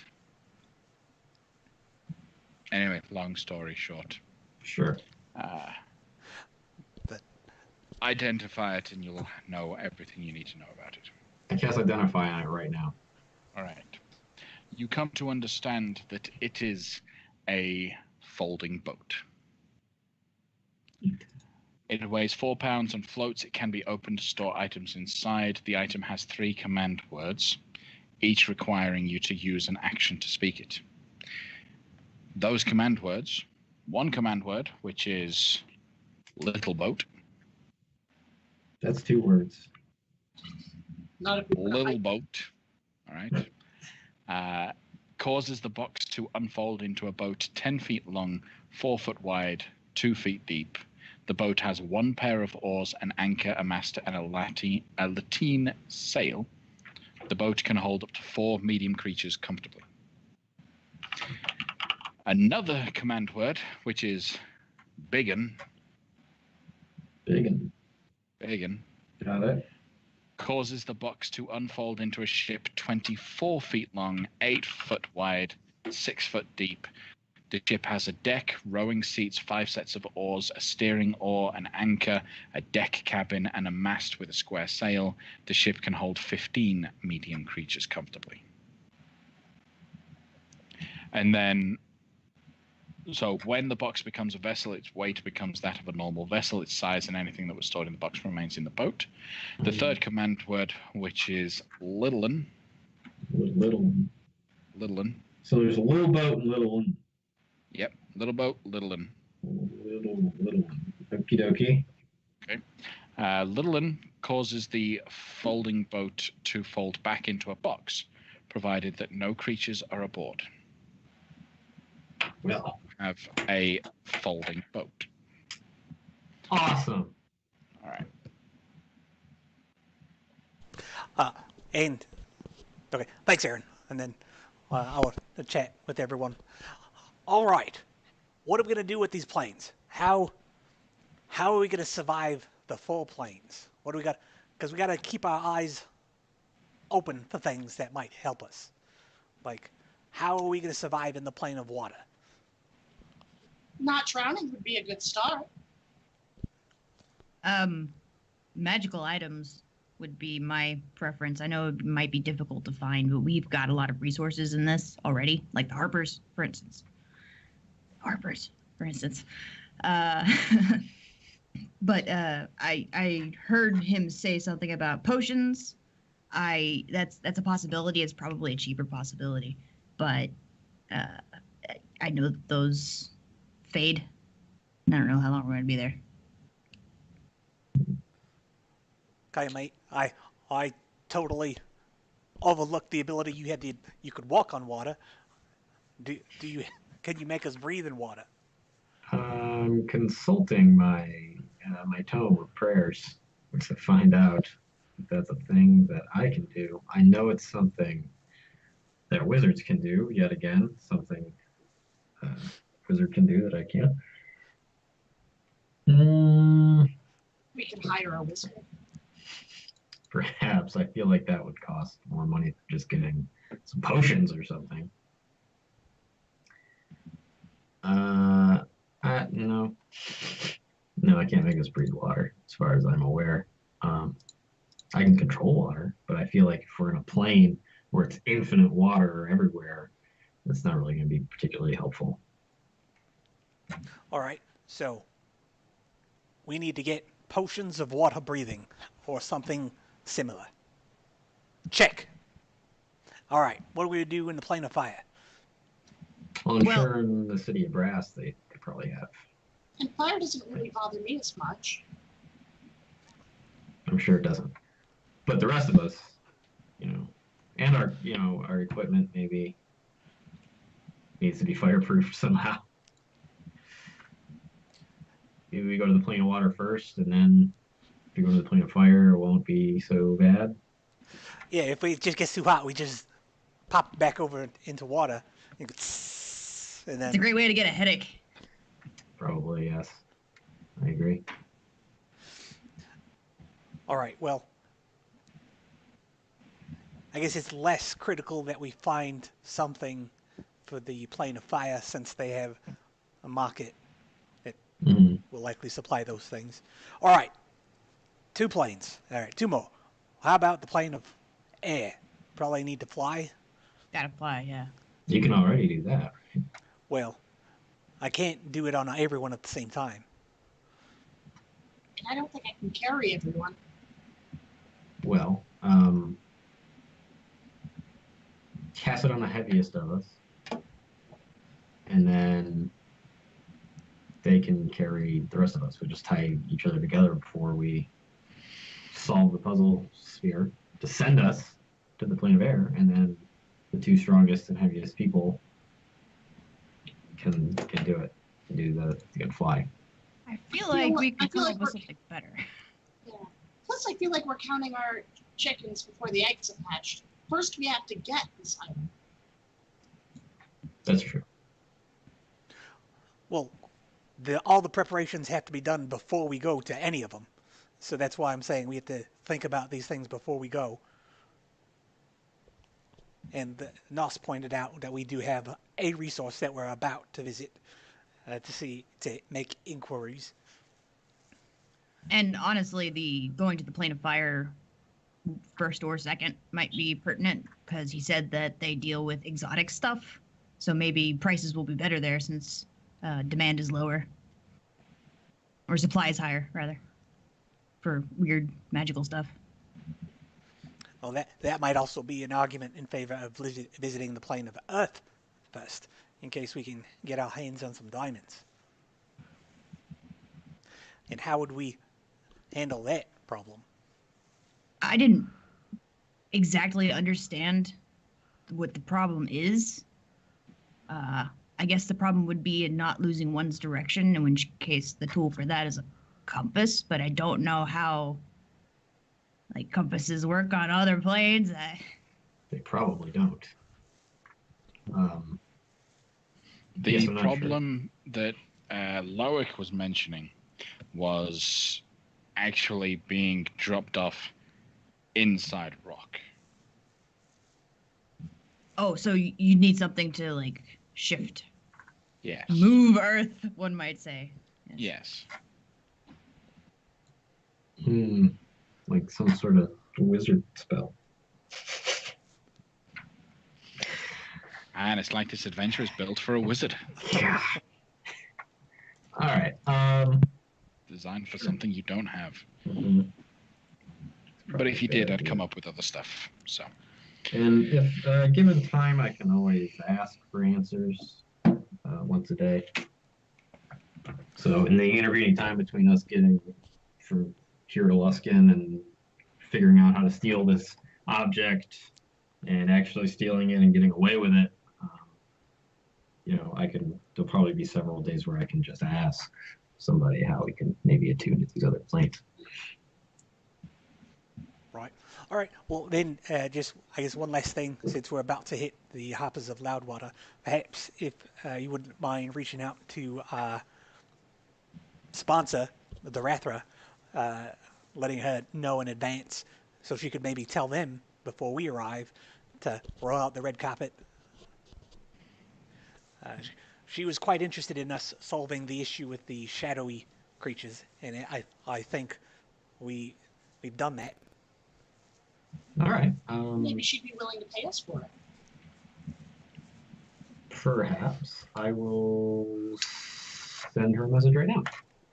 I cast a sending spell with my fingers and my head, and I say, solved Shadowfell problem, probably, and or not and, don't use and. Solve Shadowfell problem, probably, in Loudwater, need transport to Luskin. That's it. I don't have anything else to say. you're in Loudwater. Perfect. We've lost contact with the tower in Loudwater a 10-day ago. Clear out the tower, reclaim it, and you can use the portal system. Okay, everybody. The tower's been taken over or something here. So we can either take it back or just get back on our flying ship and go back to the castle and go to another city that has a teleportation circle. And if we don't feel like cleaning up the Harper's mess for them. I should phrase that differently. They've been very helpful, and we should return the favor. Are we able to send her another sending? Ask her if she'll pay us for it. I'm not gonna do that.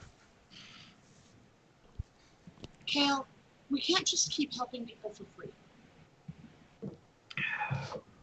We haven't been. I don't know about you, but Lafcadio and I did honest work and got honest pay for it the entire time we were on the sky ship. That's true. But we went into the Shadowfell for nothing. No pay. We went into the Feywild and still haven't collected our pay from Lord of Neverwinter. Mm-hmm. What I'm saying is, I'm in this for money. And I can't invest money that we don't have into buying supplies if we don't get paid for what we do and for good, honest work.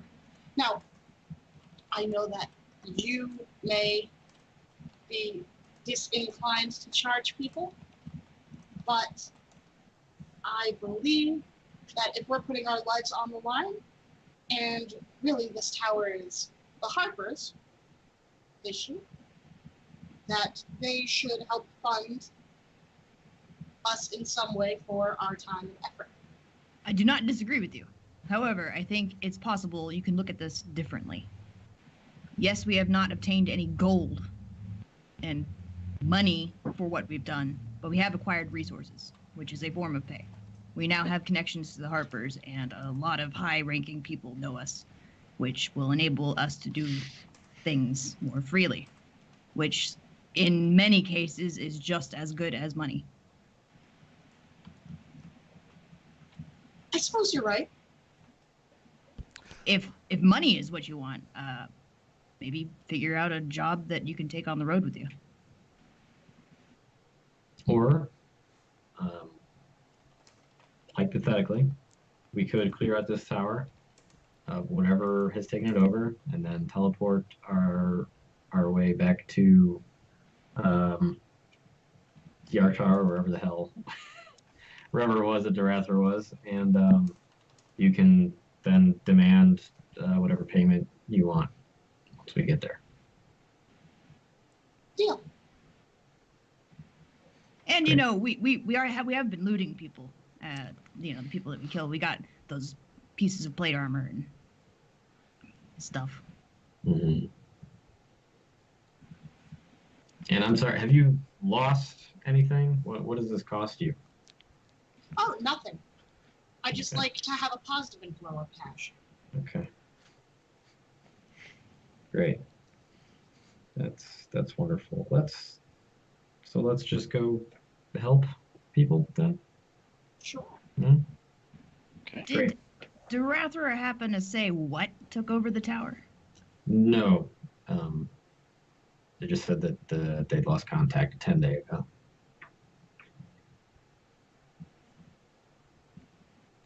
I know the Harpers, they get their fingers in a lot of pies, as it were, and they probably make a lot of enemies in the process. So I'm sure there's a lot of competing organizations, some of which certain individuals in our party might be more familiar with than others, that would, you know, they'd like to have a tower with a teleportation circle in it.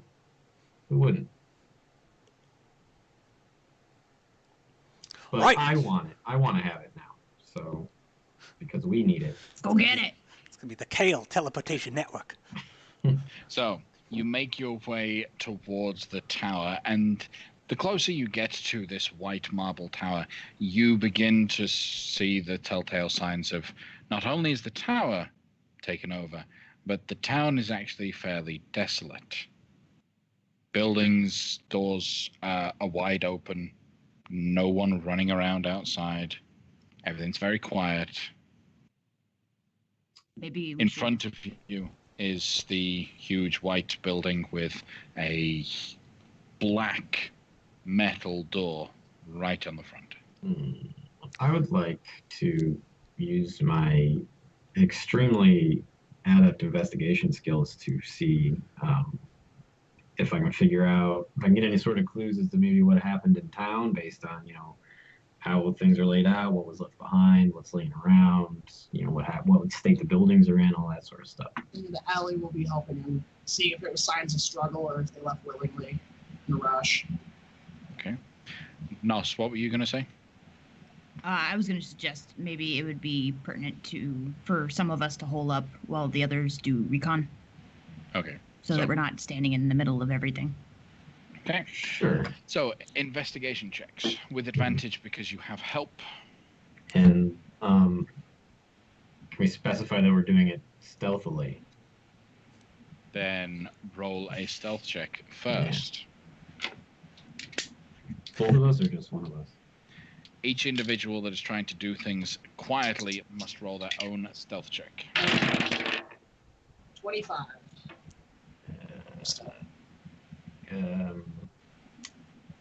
16. Okay. And then Now, investigation with advantage. And I'm looking for tumbleweed blowing along in the wind. In case it's an old Wild West shootout type situation. Gotta make sure we look cool. So I rolled an 18 and a 4 on my guidance. I'm allowed to guidance this, right? Yeah. Okay. Yeah, you can.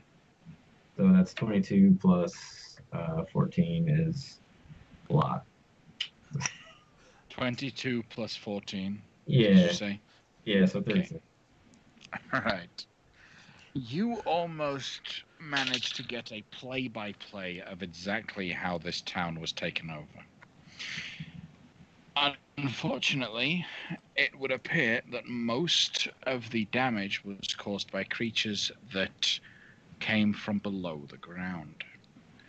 Large portions of the area around the outside of Loudwater appear to have creatures that clawed their way out of the dirt and climbed up to the surface. The area with your investigation checks seems to suggest that this siege was performed by or including undead creatures. Looking around, there are other signs of just mass hysteria. People running, people moving, items being left behind. The houses are all empty. But interestingly enough, none of the houses have been looted. Yet. Obviously, if you wanted to loot them, you could. But the houses themselves weren't looted. So whatever reason these people had for attacking Loudwater, it was not to gain the items that each individual in the household had. Some of the behavior doesn't quite make sense to you, as the kind of footprints you can spot all appear to be humanoid.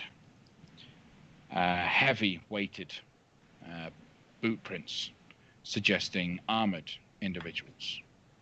The undead that attacked from the outside provided an opportunity to distract other individuals, clearly armored individuals, to come in and join the fray.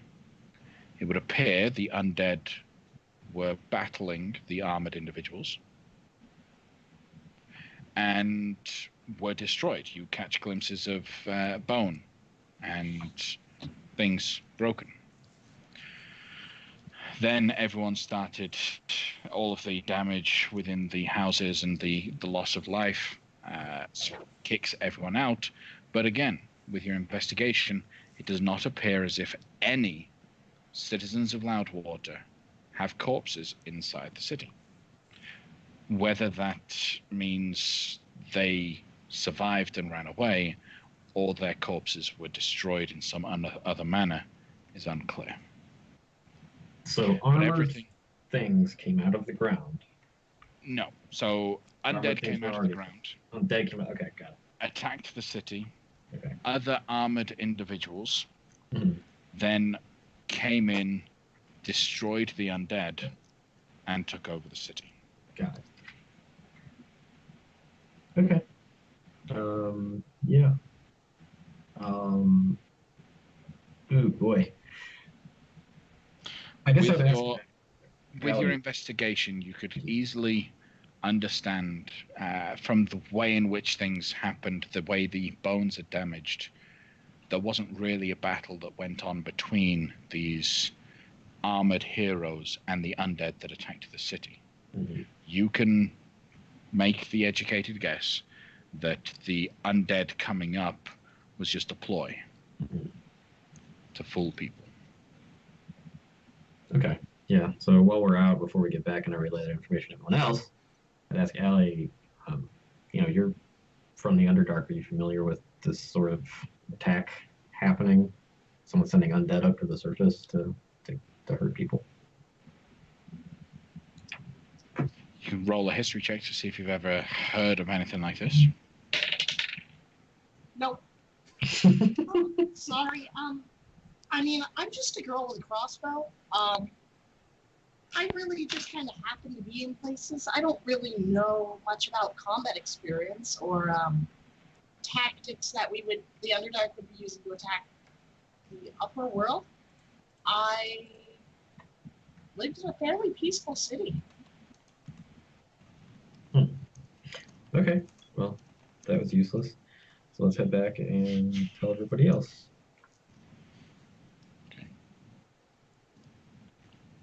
So, We do that. Right. Well, then let's. There's no survivors, no dead bodies. Didn't find any. Then they're probably in the tower, right?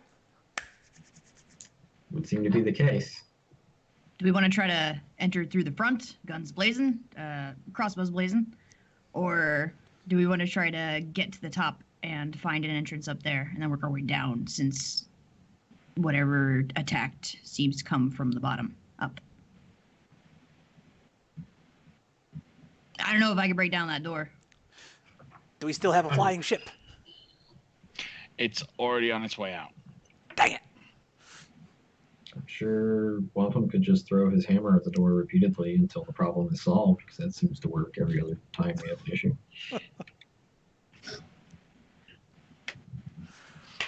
What are you saying, Kale? You got something to say to me? Is what Wapham says. I just did, although I didn't address it to you directly. It was to the whole group. Right. Right. I'll throw me hammer at the door. Let's do it. So Wampum throws the hammer, launches it towards the door. Roll a attack with the hammer thrown.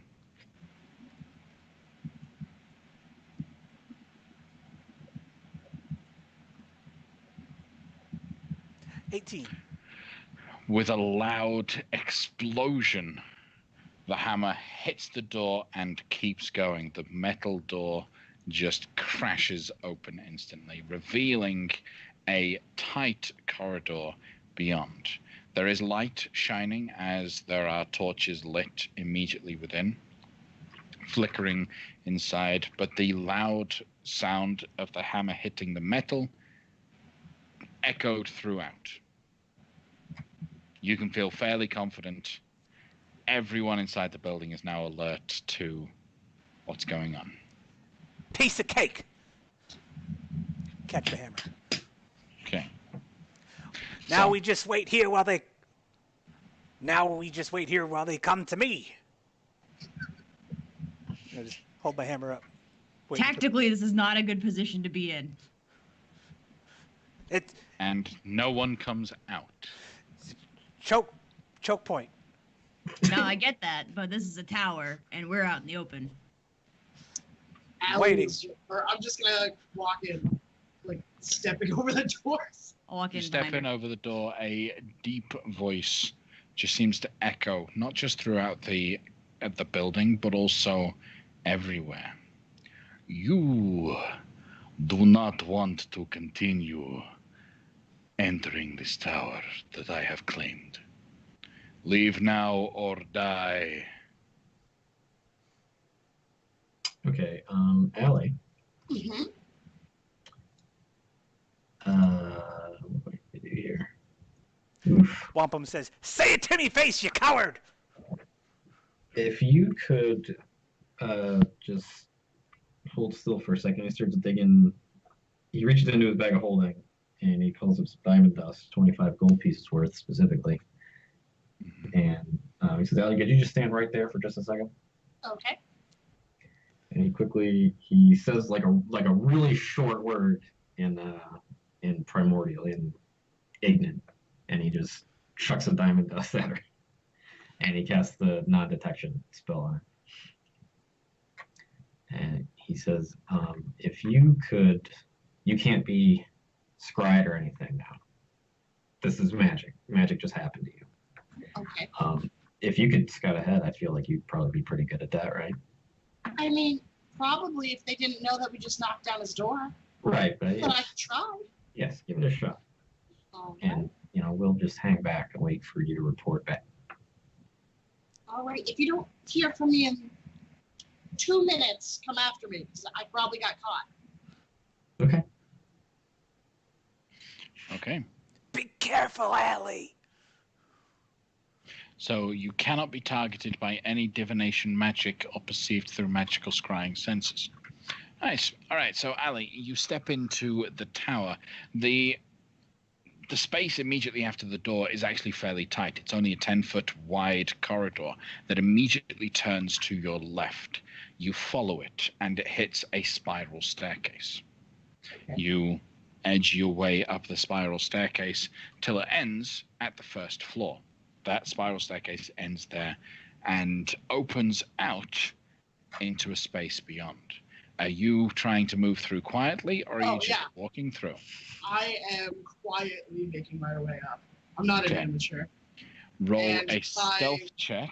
Perfect. And my armor is going to be it's lit, right?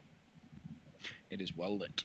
Okay. So it's going to be is the inside, the interior, is it still that white marble, or is it?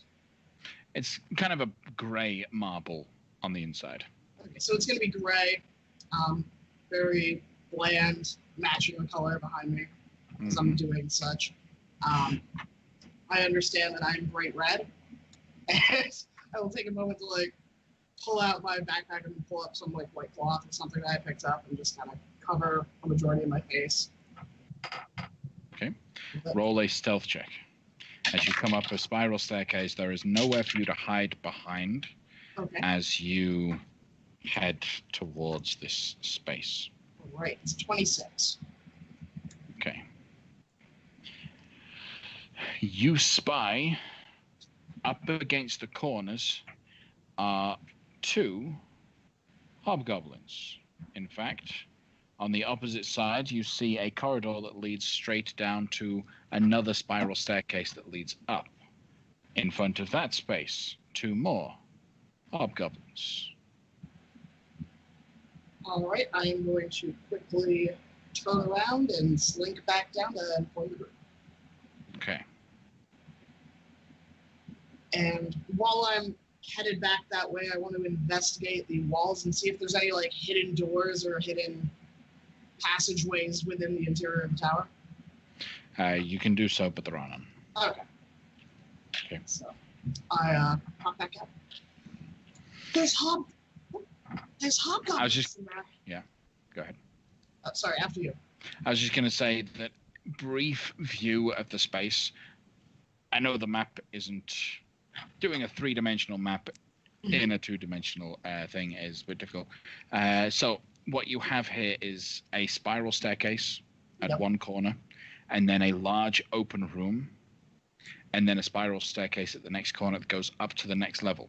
Large open room, staircase, next level, and it just spirals like that through 4 levels to the top. Okay. It looks like the tower's been taken over by hobgoblins. So you enter, and there's a spiral staircase, and I saw 2 hobgoblins, correct? You saw 2 hobgoblins. There were 2. Were they armed with heavy weapons, ranged weapons? Did I see that? Appeared to be just all you could see is that they had long cloaks on and were carrying a big stick. They had long cloaks on and they were carrying a big stick. They were all carrying one big stick? Well, I only saw 2 of them, and then there's a room, and then it goes to another spiral staircase going up. And I mean, I didn't want to just shoot one of them and then have to come running back this way. All right, so let's go kill him. Nos, did you spend much time in hobgoblin communities? No, growing up? I probably don't even remember really any of it. Fair enough. Okay. So how would you guys like to proceed with this? Well, how wide is the staircase? It's 10 foot wide. Okay. So Allie, you should probably go up first so you can get an opening salvo off on one of them. Because that's your thing, and then you can also womp them, and then me off project. How high are the ceilings? Each floor is a 20-foot high ceiling. 4 floors, 80-foot high building, approximately. And let me just make sure we're prepared for today. I'm gonna do a 4th level aid on me and Allie and Arcadia. Okay. So how I much does didn't- their hit point maximum increase by? That's what I was trying to find out. Hold on, really quick. I can figure this out. I know how to do this. I think it was 15 last time. It's 5, 10, 15. Yeah, 15. Yeah, it's 15. Okay. And then I'm gonna death ward myself. Okay. Any other preparations you'd like to do before you storm the tower? We have to be stealthy in order for Ali's thing to be of full use, right?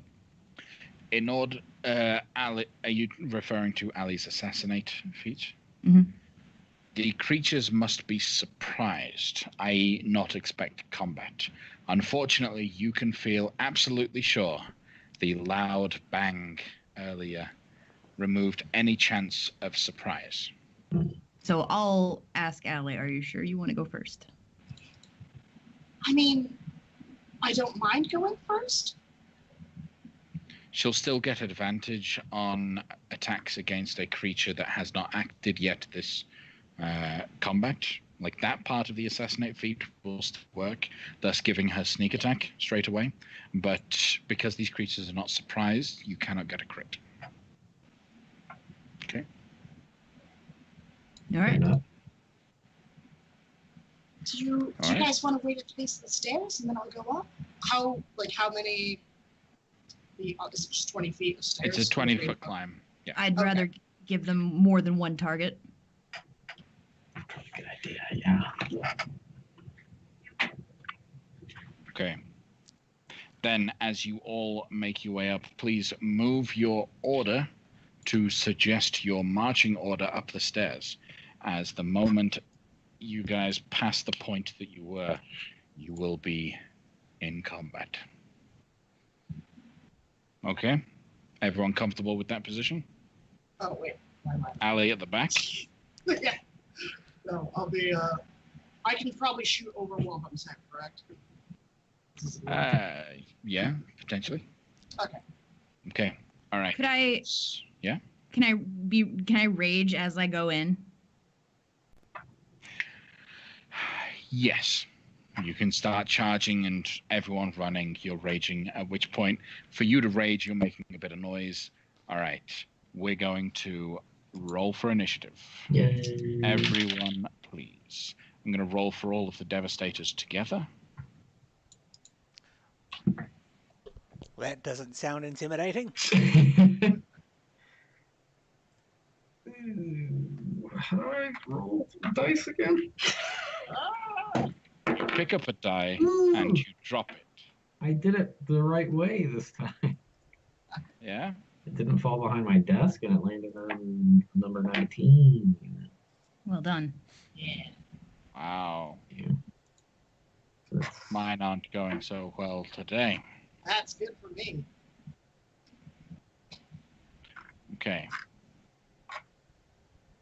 So, I see. So I've got Ali. No, I've got Nos on a 10. I've got Lafcadio on a 16. Wampum on an 11. Ali, what was yours? 20. 20. Okay.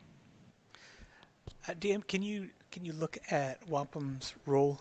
He's supposed to have advantage on initiative, and I don't know that that is actually happening in that calculation there. I'm thinking maybe he rolled a 4 instead of a nat 1. No, that he did roll a 4 instead of a nat 1. The reason why it's colored in red is just simply because there was a nat 1 involved. Oh, I see. But I it get you. has kept the 4 because his initiative bonus is a 7. Got it. So That's 11 so is what much. he rolled. I know. Blind. All right. So Ali, what did you get again? Sorry, I let got me 20. add you in manual. 20. Okay. Nice and solid. And then what was Kale's? 22 with 1 O. Or no, with a W. 22W. All right. 20. It was. So, Kale, top of the round. Yeah, that's. So can I move through? I can move through my ally's space. Yes, you can. The only difficulty is moving through an enemy's space. Okay. And if you go back down the stairs, you'll be going to the lower level out the door. Yeah. Okay. I'm gonna run ahead of these two people, Yeah. and so I can see these two guys. Can I see all four of these dudes? Now from this position, you can see all 4 of the hobgoblins. All right. How much is this? I would like to cast confusion in there. Wow, it's eating up all my slots. Yeah, I'm gonna do it anyway. I don't care. This is golden opportunity. I think. Well, if I can hit them all. Oh, fuck. 15. What if I snap it from a corner? Does that? No. Not quite. All right, never mind. I'm just gonna cast Sanctuary on myself and just go back behind. I'm gonna like run ahead of those things. I'm gonna be like, do some calculations in my head, like that movie with the guy with gambling, and then I'll get really disappointed and I'll just pull out my mirror and check my teeth as I just stroll back past them and go back down here with Sanctuary on. Okay, Allie. All right. I'm going to whip out my crossbow and fire the first shot at the goblin on the left, and I'm going to fire the second shot at the goblin on the right. Okay. That would be a 23 on the first one. That's going to hit. And then a 24 on the second. That misses. The 24 will hit. All right. And no sneak attack. You get sneak attack because these are at advantage, remember? Right, yeah. Yeah, Right. so you get sneak attack on 1 attack in a turn. Okay. Choose so I'll sneak wisely. attack the second. Okay, so how much damage are you dealing on your first attack? That would be a whole whopping 8 damage. Okay. Got him. Yeah. Anything else from you? Nope. And then did the second attack hit as well? Yes, they both hit. All right, and that's going to do 10 plus 16, 19, 24, 5, 6, 31 damage. 31 points of damage. Okay. Powerful strike. Anything else from you? Then I will move forward to here. Okay. Lafcadio. So I'm going to use my feline agility to give myself 60 foot of movement in this round. Okay. I'm going to run up here and with my action throw a net on this guy. Okay. And that'll be a 30 to hit. That's going to hit. With my bonus action, I will hex him to give him disadvantage on strength checks. Okay. And let's see, I will keep moving past him, potentially provoking an attack of opportunity. He will.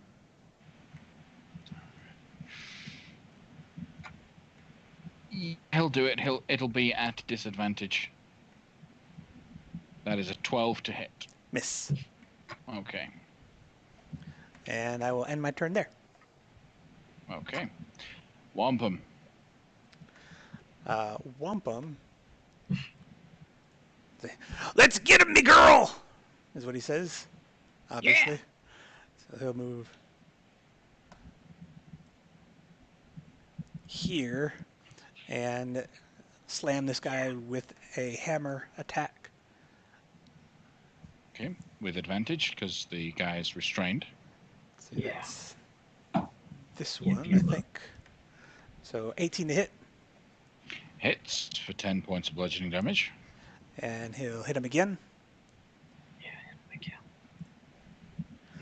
29, Full hit. but he's not. He's not dead. Not dead Well, yet. Use action surge Yep. and hit him again. Okay. 24. That is a powerful strike. Any additions to the 12 points of damage? Nope. Okay, then he is still alive. I'll hit him again. 27. And with that, that'll hit. Any additions to the 13 points of bludgeoning damage? That's it. The guy drops to the floor. Why In the net. won't you die? Okay. Anything else from Womp? And I'll say to all the other hobgoblins, "Come get it!" Like that. And they'll be done. Nos. I will run to this position, and her rage has taken the form this time of some kind of maniacal, happy, angry laughter because she's never went toe to toe with trained hobgoblins before. So this is very exciting to see what they can do.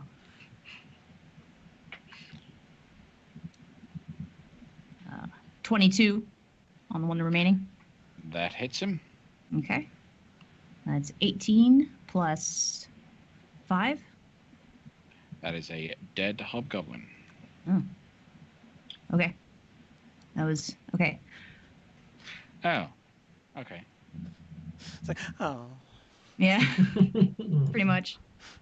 Yeah, I'll hold my position here, hoping that they'll come to us. Okay. And then it is now the hobgoblin devastator's turns. The two in particular see that there is a hobgoblin amidst the party of the groups, and they will speak to you in Goblin. Do you speak Goblin? I do. Okay. They will say, you know, you could do so much better if you were to join us and actually be with your kind. I'll respond with, "You have no idea how lucrative my life already is." Okay. Well, in which case, as one of them is going to move up to Wampum, to this position, that is entering the 10-foot range of you. Would you like to use your reaction? I will, and that is a 19. That will hit him. Okay, that's 16 points. Okay. As he takes that, you see that he kind of leaves he's got a quarterstaff by his hand. It's a very nice quarterstaff with white tipped ends. Leaves it to one side, begins to wave his hands a little bit as sparks of energy ignite from them, and he's going to slap Wampum with a shocking grasp.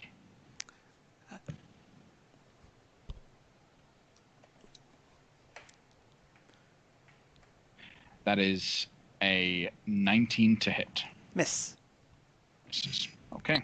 And he will react with a riposte.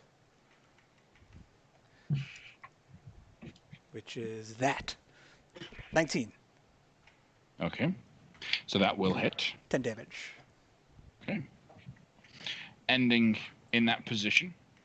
The other Hobgoblin Devastator from where he was will then cast a spell. These Hobgoblins seem to be spellcasters. Lafcadio will counterspell it. Will he? Well, he will cast counterspell at 4th level. Okay. He does not have counterspell himself, so the spell is lost. That angers him, but doesn't provoke him to actually get involved too much. He'll step back a little bit. The knights, however, will charge on Lafcadio. There were knights around the corner. one in which will pull out a huge greatsword and strike out twice at Lafcadia. That is a 24 to hit. Hit. For 12 points of slashing damage. Second strike is a natural 20 Hit. for 22 points of slashing damage. His friend will then come in and run to the other side. And same thing, but now with advantage. Will strike out at you, swinging with a 21 to hit. Hit. For 10 points of slashing damage. And then the last attack is a 22 to hit. For 15 points of slashing damage. Nice. You guys are Kale. doing great. Kale, what would you like to do? Combat has been engaged. If I move up to here, can who can I can see everything, everybody, everywhere? Yes, you can. Everybody around the world. Oh, okay. Probably just do firebolt. Or I could command people. I'll command somebody. I'll command one of these knights to I like sit, just sit like a dog, like I'm yelling at a dog. Sit. Sit down. Yeah. That's a DC 17 wisdom thing. Save. He immediately sits down. Good. That's what I want. So- And then Sanctuary drops because I just affected somebody and I just realized that that's what I was doing. Oh no! I'll move like 10 feet back because that's how much movement I have left. And that's my turn. Okay. All right. Back to Allie. All right. I am going to run over to the dead goblin. That Wampa just smashed into the floor. And I'm going to run past, so I'm going to take up his spot, run 5, and then that would be 15, then 20, 25, 30. So that I don't provoke area of attacks from that other goblin fighting Wampa. Okay. And I will attempt to stab the non-sitting knight with my dagger, and then attempt to shoot him with my crossbow. Okay. And do I have advantage because I have because I have an ally? That's You don't get advantage, you just get to add Okay. sneak attack. You okay. have advantage on the sitting guy. I have a 21 total to hit Against the knight. against the knight that's standing. Against the one that's standing. Okay. He flourishes his weapon and parries your blade away. Rude. And then the crossbow attack Okay. would be a 24. That will hit. So as he's like parrying my blade away, I just kind of grin up at him as I shoot him in the chest with the crossbow. Okay. How much damage? That would be 1d6 plus 4, which is 7 damage. And then sneak attack, or that would have been on the initial attack, so I... No, you get to choose when to apply Okay. sneak attack after you hit. Oh, okay. So then that would be 8, 9, 12 damage added to the 7. That wounds this knight considerably. Anything else? No, Ali. Nope, that will be it. Okay, Lafcadio. So I did 4 concentration checks to maintain my hex. And you maintain all of them. Yeah. Okay, so I will, with my bonus action, move hex to the standing knight. Okay, the one south of your current position. And then with my action, I will throw a net on him. Okay. 21 to hit. That will hit. And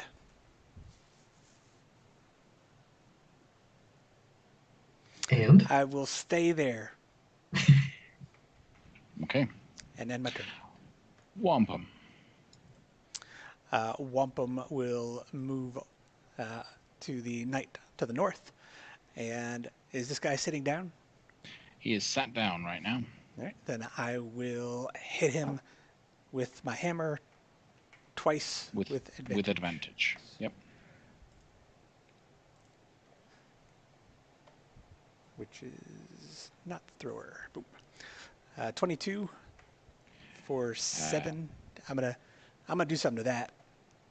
Yeah. I'm going to make it a disarming strike. So, Okay. DC 17 strength. Okay. So he takes the 15 points of damage, which pulls him out of the command. The attack potentially loosens his weapon, so he needs to roll the strength save. Now these guys are fairly strong. That's a 22. So he keeps hold of his weapon. All right, I will hit him again. Okay. 17. That will miss. And I'll be done. Okay. We are Nos. I would like to dance with this guy that's right in front of me still. Okay. There's a 13 hit. A 13 will not hit. Okay, well, that's okay. I'm going to do it again. Hey, that's a critical. That's going to hit.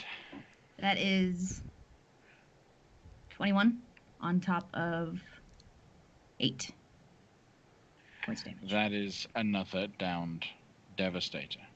Woo! And then I will move to flank the netted fellow, and then I will use my half attack on him. Okay.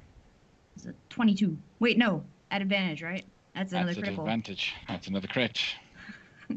Cool. Nice. So All right. 15 points. Okay. So that hurts him, obviously. Hurts him a lot. All right. Anything else from you? Yep, I'm good. Okay. The Devastator, the last remaining hobgoblin, is going to attempt to do this again. He's going to step out, cast a spell. Is anyone going to counter his spell? Nope. Okay. All right. Then a 4th level fireball is being cast on the area of Wampum, Ali, Lafcadio, and Nos. You all notice that the hobgoblin's summoning is in such a way that he is able to choose any number of allies to be immune to the damage of the spell. So only you guys need to roll the dexterity saving throws for the fireball. 22. 22. Okay.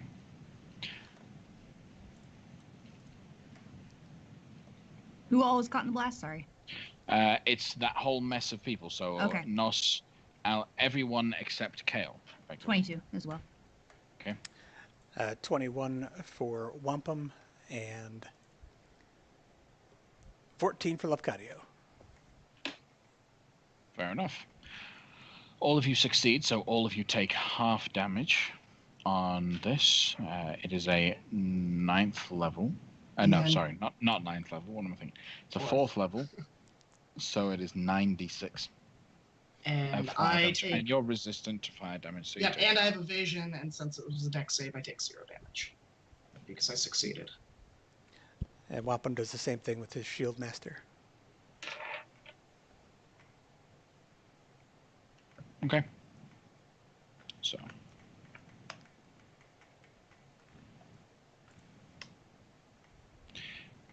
That's really bad. That's low damage.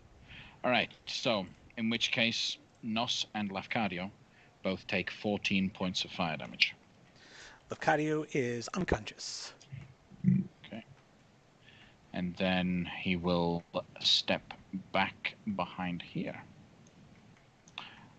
The knights on either side of Lafcadio, the one that is currently restrained, is going to attack the net around him instead of trying to pull himself out of it, which is a 23 to hit the net, 10 points of slashing damage. I believe that breaks out of the net. Yep. All right, so no longer restrained. He has 3 targets around him. And he's no longer hexed. He's no longer hex either. Okay. In which case, he turns to Ali, and he will make his second strike against Ali. That will be that's another crit. All right, and I will use my cunning action, or not cunning action, the uncanny dodge to half it. Evasion does not require you to use your reaction. When an attacker that you can see hits you with an attack, you can use your reaction to have the attack's damage against you. That's the uncanny dodge, but the evasion skill... Oh, sorry, I meant the uncanny dodge. Yeah, I know, but I'm trying to figure out if you actually have your reaction right now. Because you use your evasion to be able to avoid all of the damage of the fireball. So, I believe it doesn't require a reaction, but I just want to double check. Beginning at 7th level, you can nimbly dodge out of the way of certain area effects. When you are subjected to an effect that allows you to make a dexterity saving throw to take only half damage, you instead take no damage if you succeed on the saving throw and only half damage if you fail. Okay, so it didn't require your reaction, so you still can use it. So the 22 points of slashing damage is halved to 11. All right. Against you. Okay. That is that one. Then the one that is currently stood between Wampum and Lafcadio and Ali will do the same thing. He's going to strike at Lafcadio. As Lafcadio is down on the floor. He is too, though, right? He has... Well, okay, he'll stand up and then attack. He has advantage on the attack. If it hits, it's a crit. That's 2 failed death saves. That is a 21 to hit. Hits! Second attack against Lafcadio on the floor. 24 to hit, actually, because hits. The advantage. Right, that is 2 more failed death saves. Lafcadio is dead. That's fair. Kale. I got a minute to revivify this guy. Has this Devastator down here taken any damage? Did I see him get hit at all? The one at the bottom? No, he's not taken any damage yet. That's lame. I'm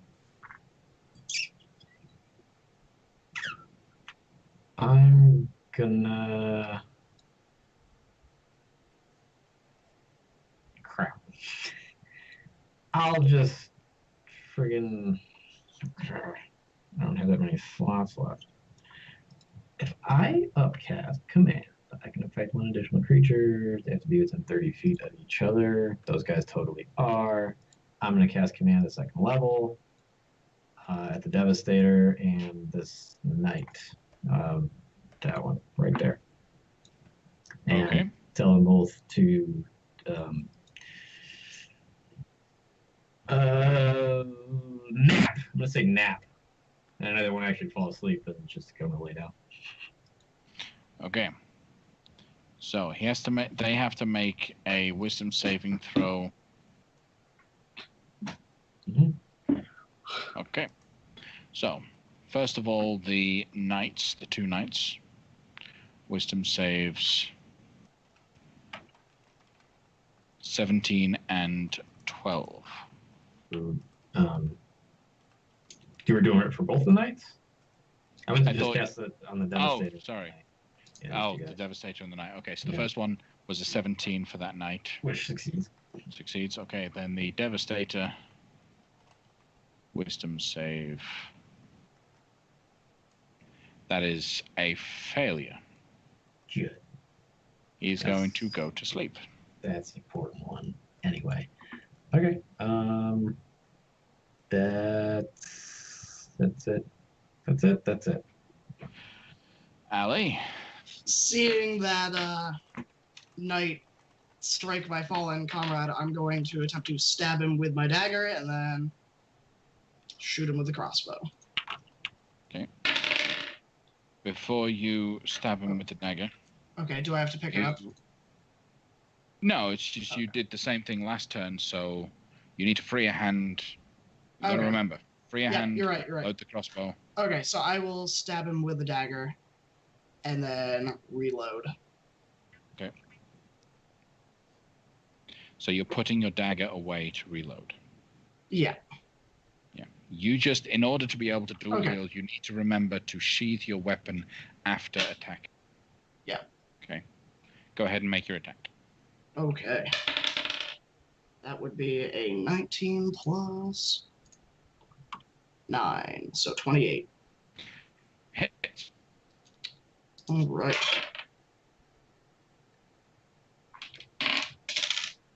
That would be 9, and then sneak attack. Correct? Yeah. Because of one. 11, 12, 16, 17. 17 plus 8. 24, 25.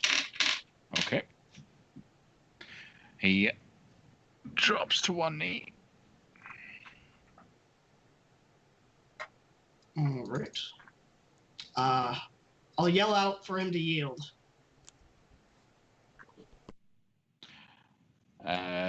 Wampum.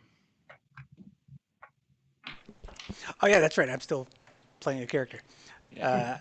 Uh, No the- rest for the wicked. the guy, Ali was attacking the guy by Wampum, Yes, correct. and he is dropped to one knee, and has been issued the order to yield. Do I get the sense that he is yielding? Not at all. You get the sense that he was excited by the fact that he slew one of the party, that he's going to keep trying. You hit my kitty cat, is what Wampum says, and he will hit him with a warhammer. With Okay. that was Wampum. 19. This guy will use his reaction to parry, and that will miss. Well, then I will have Wampum take one step to be in a flanking position and attack again. 26 Hits. for 14 damage. Are you applying any changes to that 14? Nope. Then he drops dead to the floor. And that's it. Oh, wait, no, I still have movement, right? So Mhm. I will Yes, you do. move over Lafcadio's body. Say, it's okay, Mr. Kitty Cat. We'll get him. Okay. Nos. That is a 28 to hit. That will hit. Has 13 points of damage on top of 6. That will kill another knight. Awesome. And then I would like to run over to the one that's sleeping and just hold my glaive at his throat Okay. if he gets up. I'll attack. His command was to sleep, and he's going to sleep for the next 8 hours. Okay. That's a pretty good. That's a pretty good command. He willfully went to sleep. Beyond me, but yep. All right, knights are all dead. We start a new round, which does mean the counter for Lafcadio goes up to 1.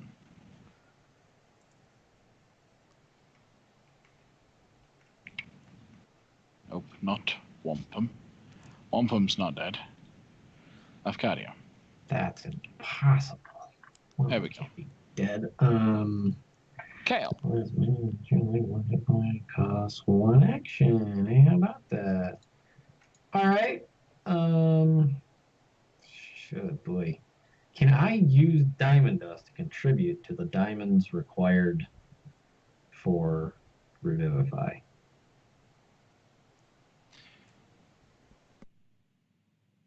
Because it's still diamonds. So it says diamonds, right? And Yeah, just diamonds. when you turn one diamond into two diamonds, you are just breaking it up into two smaller diamonds, and they're still called diamonds.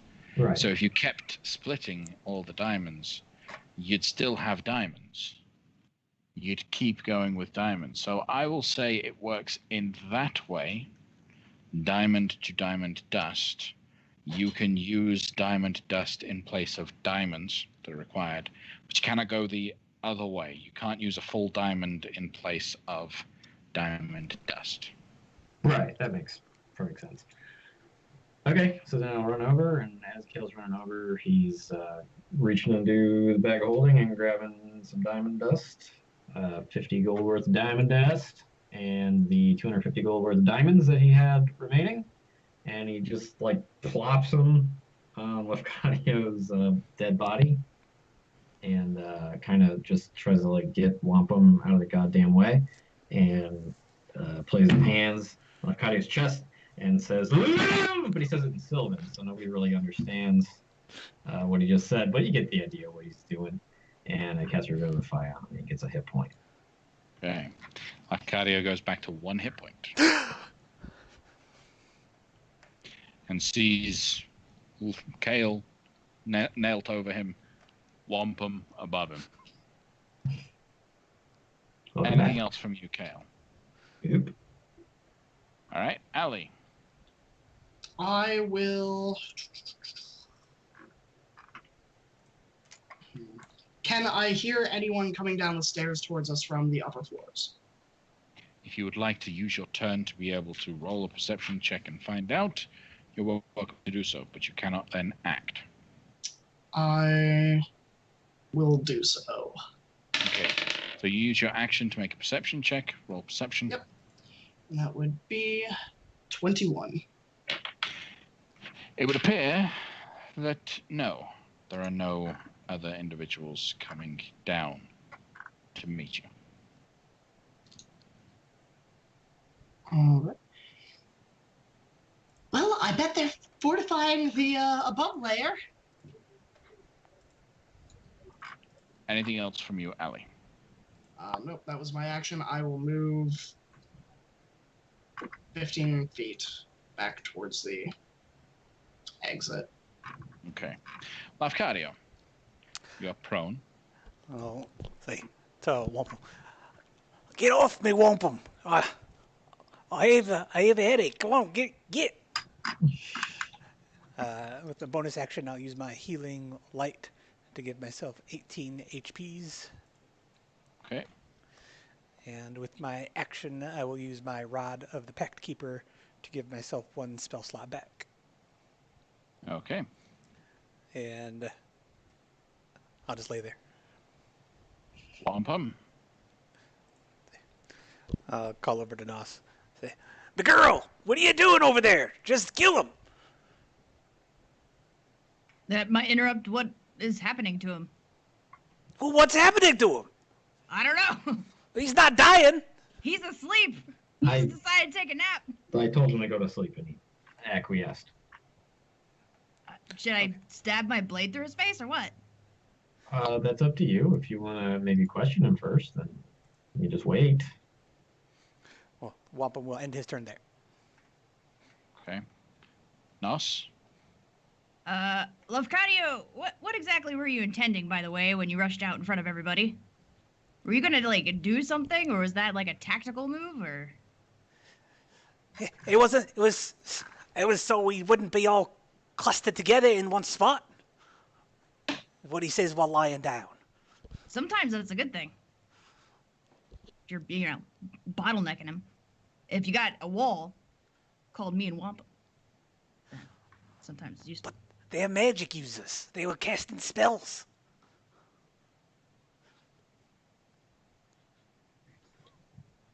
Sure. Well, you know better than anyone else that I have a limited amount of things to bring you back with, right? Yeah, I didn't think I'd be alone out here. I thought you'd Well, see me and you'd say, "Oh, he's all alone out there. Better not leave him alone." so your idea was to run away from everybody so we wouldn't be clustered up, but you also thought everyone else would run to you to help you. No, not run to me to help me, but run out here to give them multiple targets to aim for. All right, well, whatever you think in the future, just please be more careful. I mean, I tried to run out to help you. And I appreciate it. Yeah, did you see that time when he parried my dagger and I shot him in the chest? That was awesome. You I'm wasn't gonna- expecting that. I'm gonna sit on this guy that's sleeping, and still with my glaive in one hand. I'm gonna punch him in the face with the other one. Okay. All right. So punching him in the face. What is your strength modifier? I've actually got a macro for this, if you want. Okay. Give him a punch. There's a 15 to hit. All right. Roll the damage. 6. Okay. He takes 6 points of bludgeoning damage. Comes to. Who do you work for? Oh, oh, Holy shit. oh. Ah. This is how people question people, right? You. Ow. You're welcome. Ow.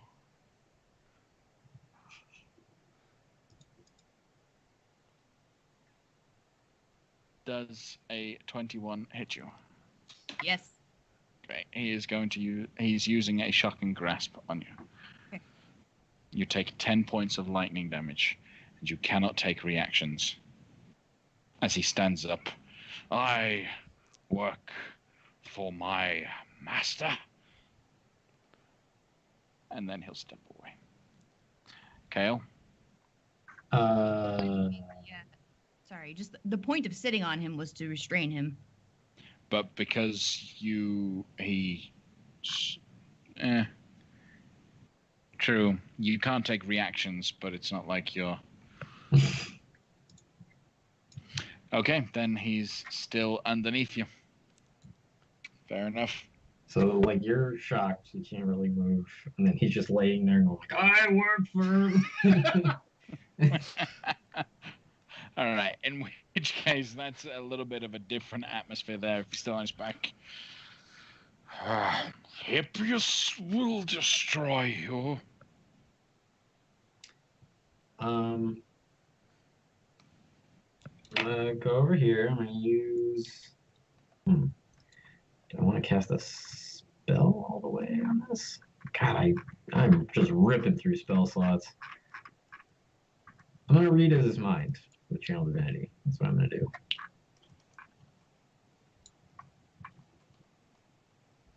So he has to make a DC 17 wisdom save. Which he fails. All right, so what's on this guy's mind right now? I could probably guess, but I'll let you tell me. Okay. On his mind is, by all the gods, if they don't kill me, you will. What have I done? You sense genuine remorse almost from an individual that does not want to be there. All right. During the time I can cast. I guess I would use my action to cast suggestion. Okay. Then I'll just say not casting any spells. Maybe just calm down. The rest of your guys are dead. Cooperate, and you don't have to be, and then you can just leave and figure your stuff out outside. I can't do that. He's always watching. If I don't try to kill these people, I will die. In his mind. Sure. We can help you. Or my friends are about to kill you. Are you trying to persuade him or intimidate him? It's the same modifier for both, so persuade him. Well, you were also using the suggestion spell on him? No, I can't because that's an action. I can't. Oh, gotcha. So persuasion or intimidation. Persuasion.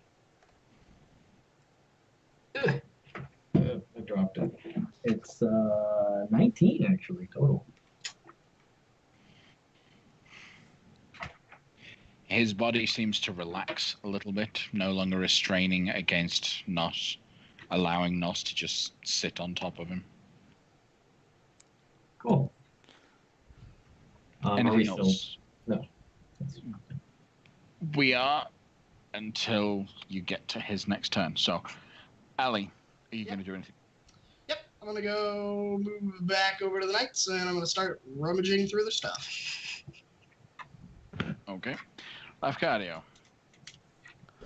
I'll, with my bonus action, use another healing light and slowly walk over to where all the action is.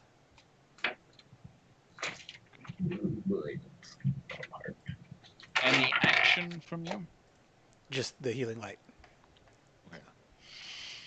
Wobble. My girl, do you trust him? Trust that he won't keep attacking us? Aye. Can I talk right now? You can talk, you just can't take reactions. You're just a little shocked, you know?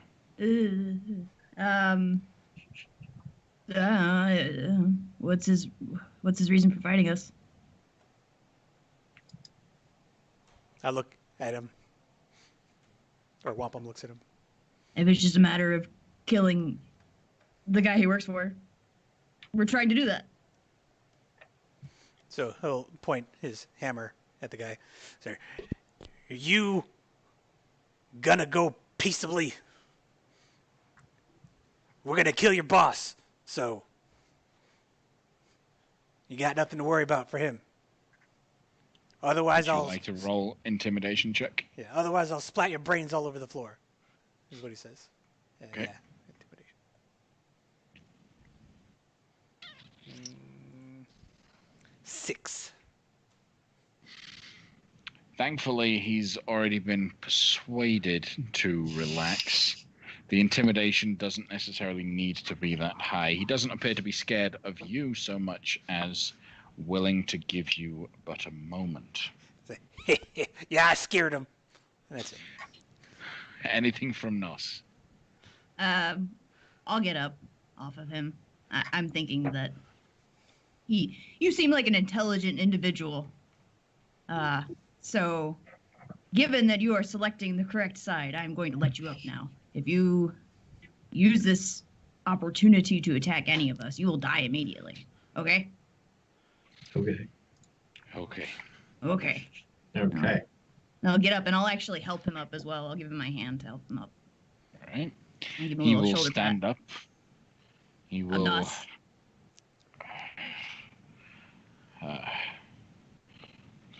Names for NPCs. This one might actually be useful in the future at one point, Yeah. depending on how things go. Not really, and you'll find out why in just a moment. Oh. Ominous. Yeah. I am Vilo. Elu. Vilo. I don't know what will happen to me, but the master, Hippias, has full control over all of those inside of here. And as such, he will want you dead so that you do not disturb his machinations. Does that mean we gotta like tie you up? I'm just warning you. The further up you go, the less likely creatures will sit back All right. and be persuaded. At the end of which his eyes begin to turn red. That echoing voice that you had heard previously. Pitiful mortal. rejecting my instructions. This is what becomes of all of you if you continue to climb my tower. Beela's head explodes. Gross. Blood splatters all over Wampum and Nos. Again. Lots and lots of blood. Did you just taste the blood? Maybe. Okay. Tastes salty.